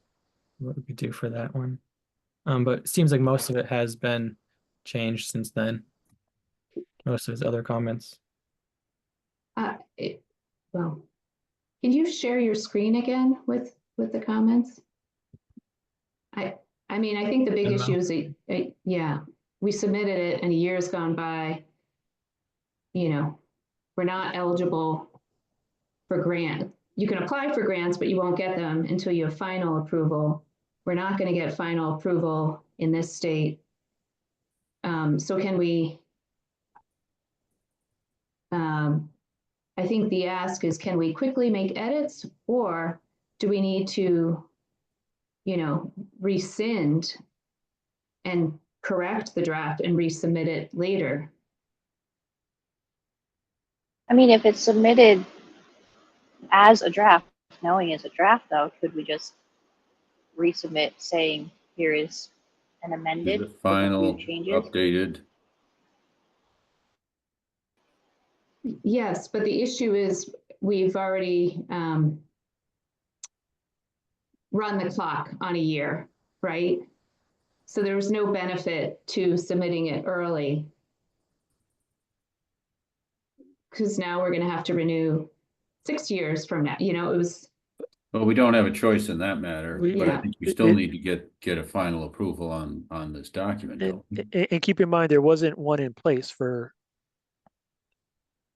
10, whatever it was, 10, 15 years. So there's a lot of talk about 6 years versus 7 years. There wasn't anything there for many, many, many years. And this was an effort to put something there.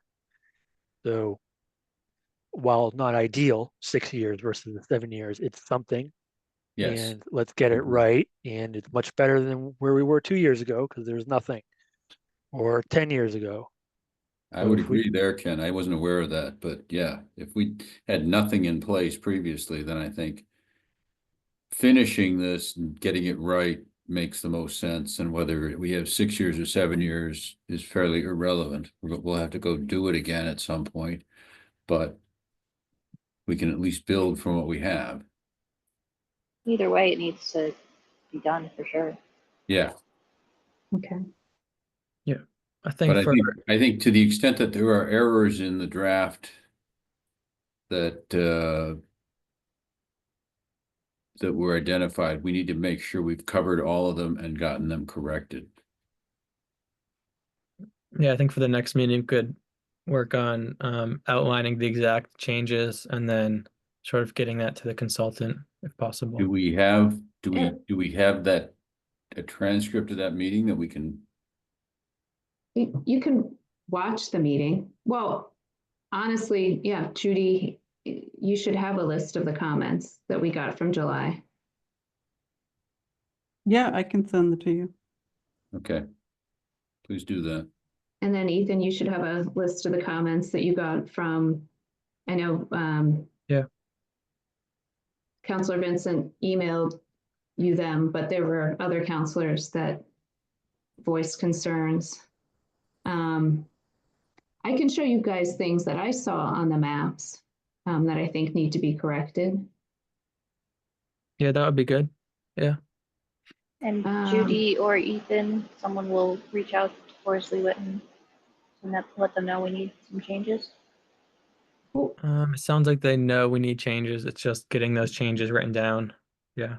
And I assume they know the process of resubmitting, or kind of how that works, as far as, I don't know if it's submitting a new draft or it's rescinding and submitting a new one. I think it'd be great if they understood that and let us know how it worked.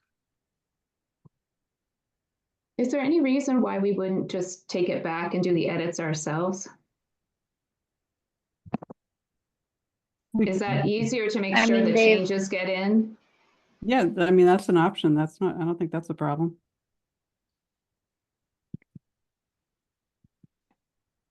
Assuming the corrections are not corrections that require significant knowledge beyond our general understandings, I think that's a good idea, Eleanor. I just don't know what the submission process or the communication is. That I don't know either. Yeah, I think that's a big part of their role. I just don't know what it is. It could be easy. I don't know what's involved with it or what we need to do. Or I do know Elaine does it for the town of Winchester, and I don't think they use consultants. So she might also be a resource. But obviously, if we have these consultants and we're paying them and they can tell us, that's also great too. I think we have it's already been paid, right? Yeah. But they're contracted to do budget left for them. What's that?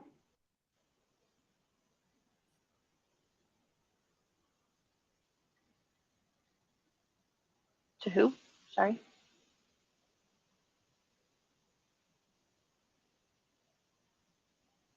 Did somebody say something?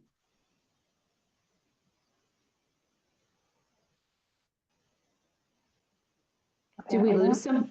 That was strange. Did we lose somebody? I think Paul and Haley were just talking at the same time. That's all it Yeah, I was. think that's all it was, yeah. Here, I'll share the map.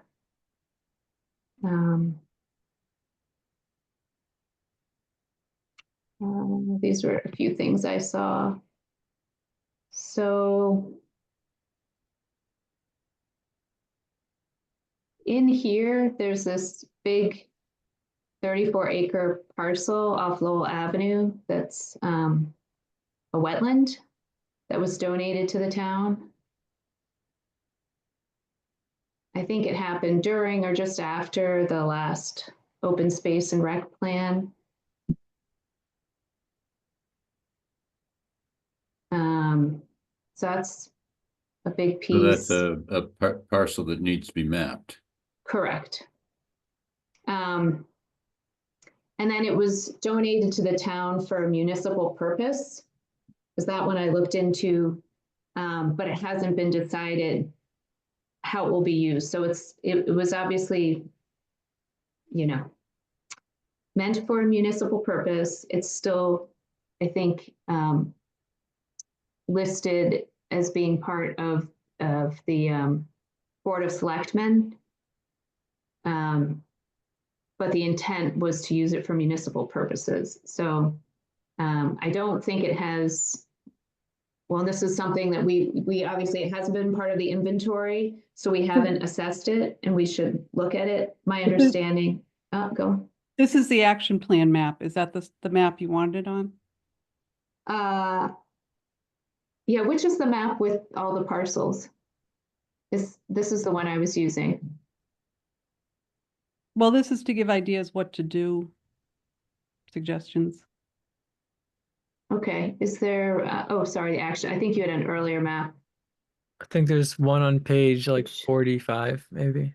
Okay, I can go back. So we can double check. If you have the page 45 open, you can check and just see if this parcel is here. I don't have it open. Okay. If somebody else, but I had seen this missing. What is this note? The Vogue should be down here, should, you know, have a color. We can go back and check the others.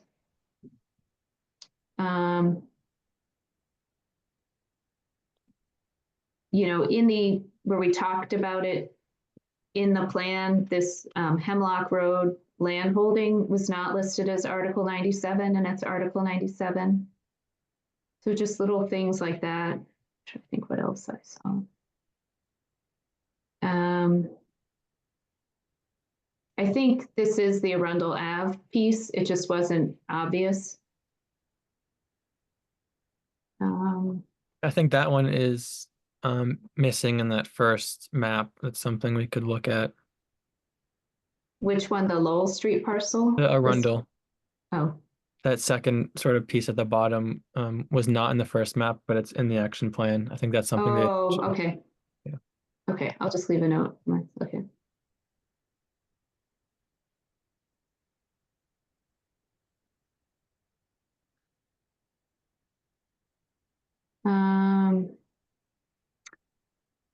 Oh, and then funny enough, I'm looking at the wrong thing. I think we're missing some conservation properties. Recently, the Wakefield item mentioned the development at 200 Quanapawat, and there's 7-acre plus, or I can forward you guys the newspaper article. It's a 7 to 10 acre piece of land that's supposed to be put in conservation. Do you guys remember that from your hearings with them? That was part of the conditions. Yes. So I don't know how we, I think that was one of the comments raised by the state. that we didn't have much in conservation, like lands in conservation. But I think, didn't that speak to lands that were under, like under care and custody of the commission? Because there aren't a lot of that are under the Conservation Commission. Sorry, conservation restriction? There aren't many under conservation restrictions, but are you talking Okay. about that or under care and custody of the commission? Well, the one that in particular up here, this was supposed to be a conservation restriction. But did the restriction go through? That's what I'm saying. Because it's the state process, it's a long process. So I'm just wondering how they did that. Well, do we have an inventory of conservation restrictions? Yeah, they're listed in the plan. There aren't many. Well, I know looking through minutes, we've talked about, like, your minutes have talked about at least 2 different conservation restrictions. There's one near Clyde, well, near me, Clyde Court, that's supposed to have a conservation restriction. Do we have an inventory of those pending things? Right, where but was that going to be an actual state conservation restriction, or was it going to be like some kind of deed restriction? Isn't that the same thing? No. Okay. The state conservation restriction goes through, the state has to go through like 2/3 of the Senate, something like that. It's a long process. So it's a different mechanism. Okay. Well, do you guys have an inventory of those situations that come up? Probably not of this one with how recent it was.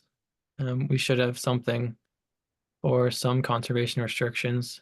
When was the Quanapowhat project approved? I thought that was approved. When was that? A few years ago. The restrictions a longer process than that. If it's going to the state. Okay. So we'll have to double check that. Oh, sorry, it was a 12-acre conservation restriction missing off Lake Quanapowhat. Okay, stop sharing.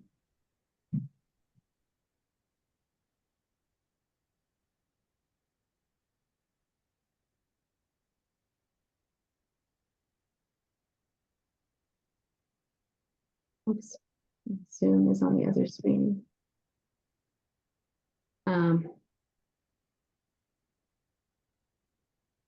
So I think there are questions there. I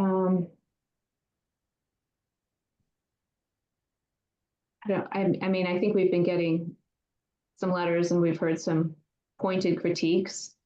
And we probably just have to address them and fine tune the plan. One thing I kind of struggled with was the action plan and how it came together. Because when I watched the November meeting, you had the beginnings of an action plan. But I didn't see anybody, it didn't seem like there was a vote on an action plan. So I was puzzled where things like, the pocket park a year or the athletic director came from, because those weren't documented in the meeting minutes. I think the pocket parks were based on like survey results of what people would like to see. And then the athletic director one, I believe, was something already being talked about at town hall. Correct me if I'm wrong.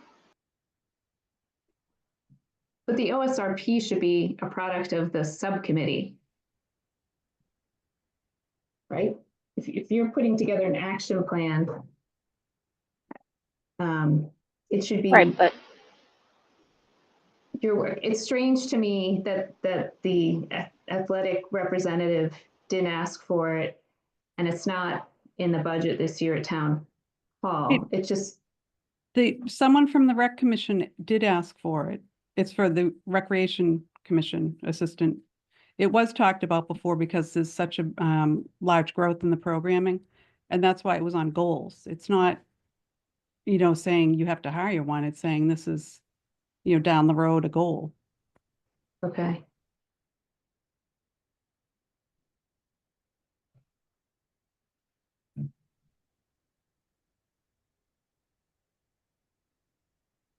I honestly, did you guys work on the survey or did the consultant come up with the survey? Because they were pretty, There was discussion about the surveys before they went out, and if there was anything else that we could add, or there was talks of some things got a little simplified. I don't remember the exact specifics.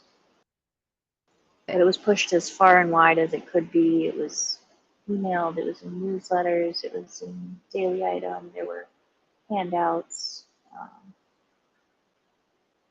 well, I never saw it and I was, pretty involved following you guys. But I would say on the survey, there were just things that were odd, like the parcels that were included,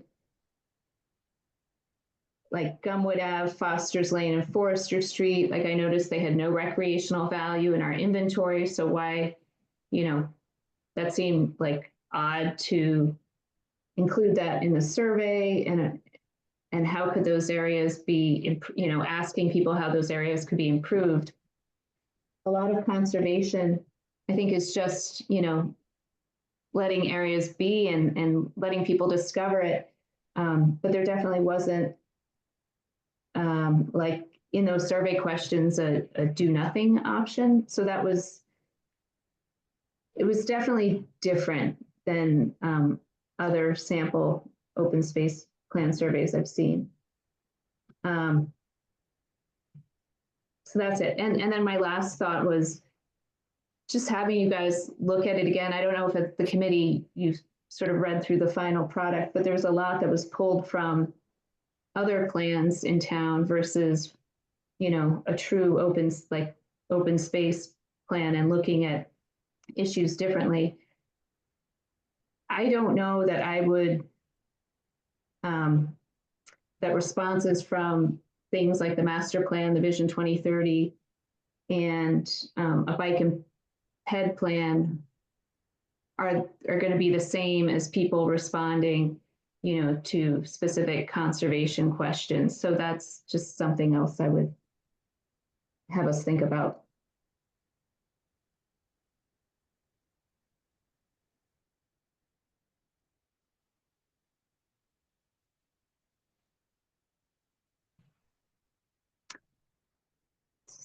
So for next steps, should we just recap on that and wrap up for the night?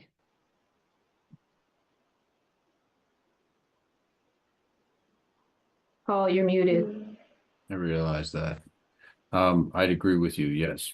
If you could walk through what the next steps need to be, and we can also see who's going to take care of them. And we need that list of Sorry? we need a list of what's missing from any maps and inventories. Right. And then also the wording changes for those few items we discussed. Could you send along that map, Eleanor, with your notes on it, if possible? I can. And then I we can could do put that. those. I'll put those together with the rest of the comments and sort of draft some changes. Yes, and then if you guys can pull together your list from the town councilors, and then anything you've been emailed about. I think the other thing that would be good for the commission to see is the letters sent from DCS, and then the draft letter back from the consultant that was the draft responses. I think we do have to look at those DCS questions that she asked and make sure those were addressed, because those weren't shared with the commission.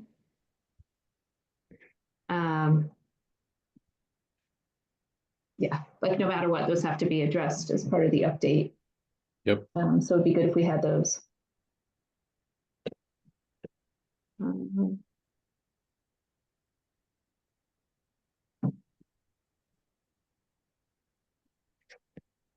Anything else from Ethan or Judy? Anyone? No, No, thank you guys. Do we have a motion? I guess, sorry, one last thing, the action plan, maybe taking a look at who's assigned to those, because it's an awful lot of people. And just thinking about, you know, Who's going to manage that? yeah, you know, imagine working for a company where everybody is like, every department is involved in, you know, one little thing. I think looking at, you know, who's really responsible for that and maybe who might be a stakeholder, that might be another way to look at it. You know, the responsible party versus a stakeholder versus saying everybody's responsible and then, you know, it just kind of becomes mayhem. Yeah, we could narrow that down as part of the recommended sort of managers. Yeah. Thank you. I'm ready to call it a night. Is that a motion? I make a motion to adjourn. I'll second. Ken? Yes. Paul? Yes. Eleanor? Yes. And I also vote yes. All right. Good night, everyone. See you Haley, all in nice 2 job weeks. leading, and Thank we'll you, miss Haley. you. Bye, thank you. Good job running the meeting, Haley.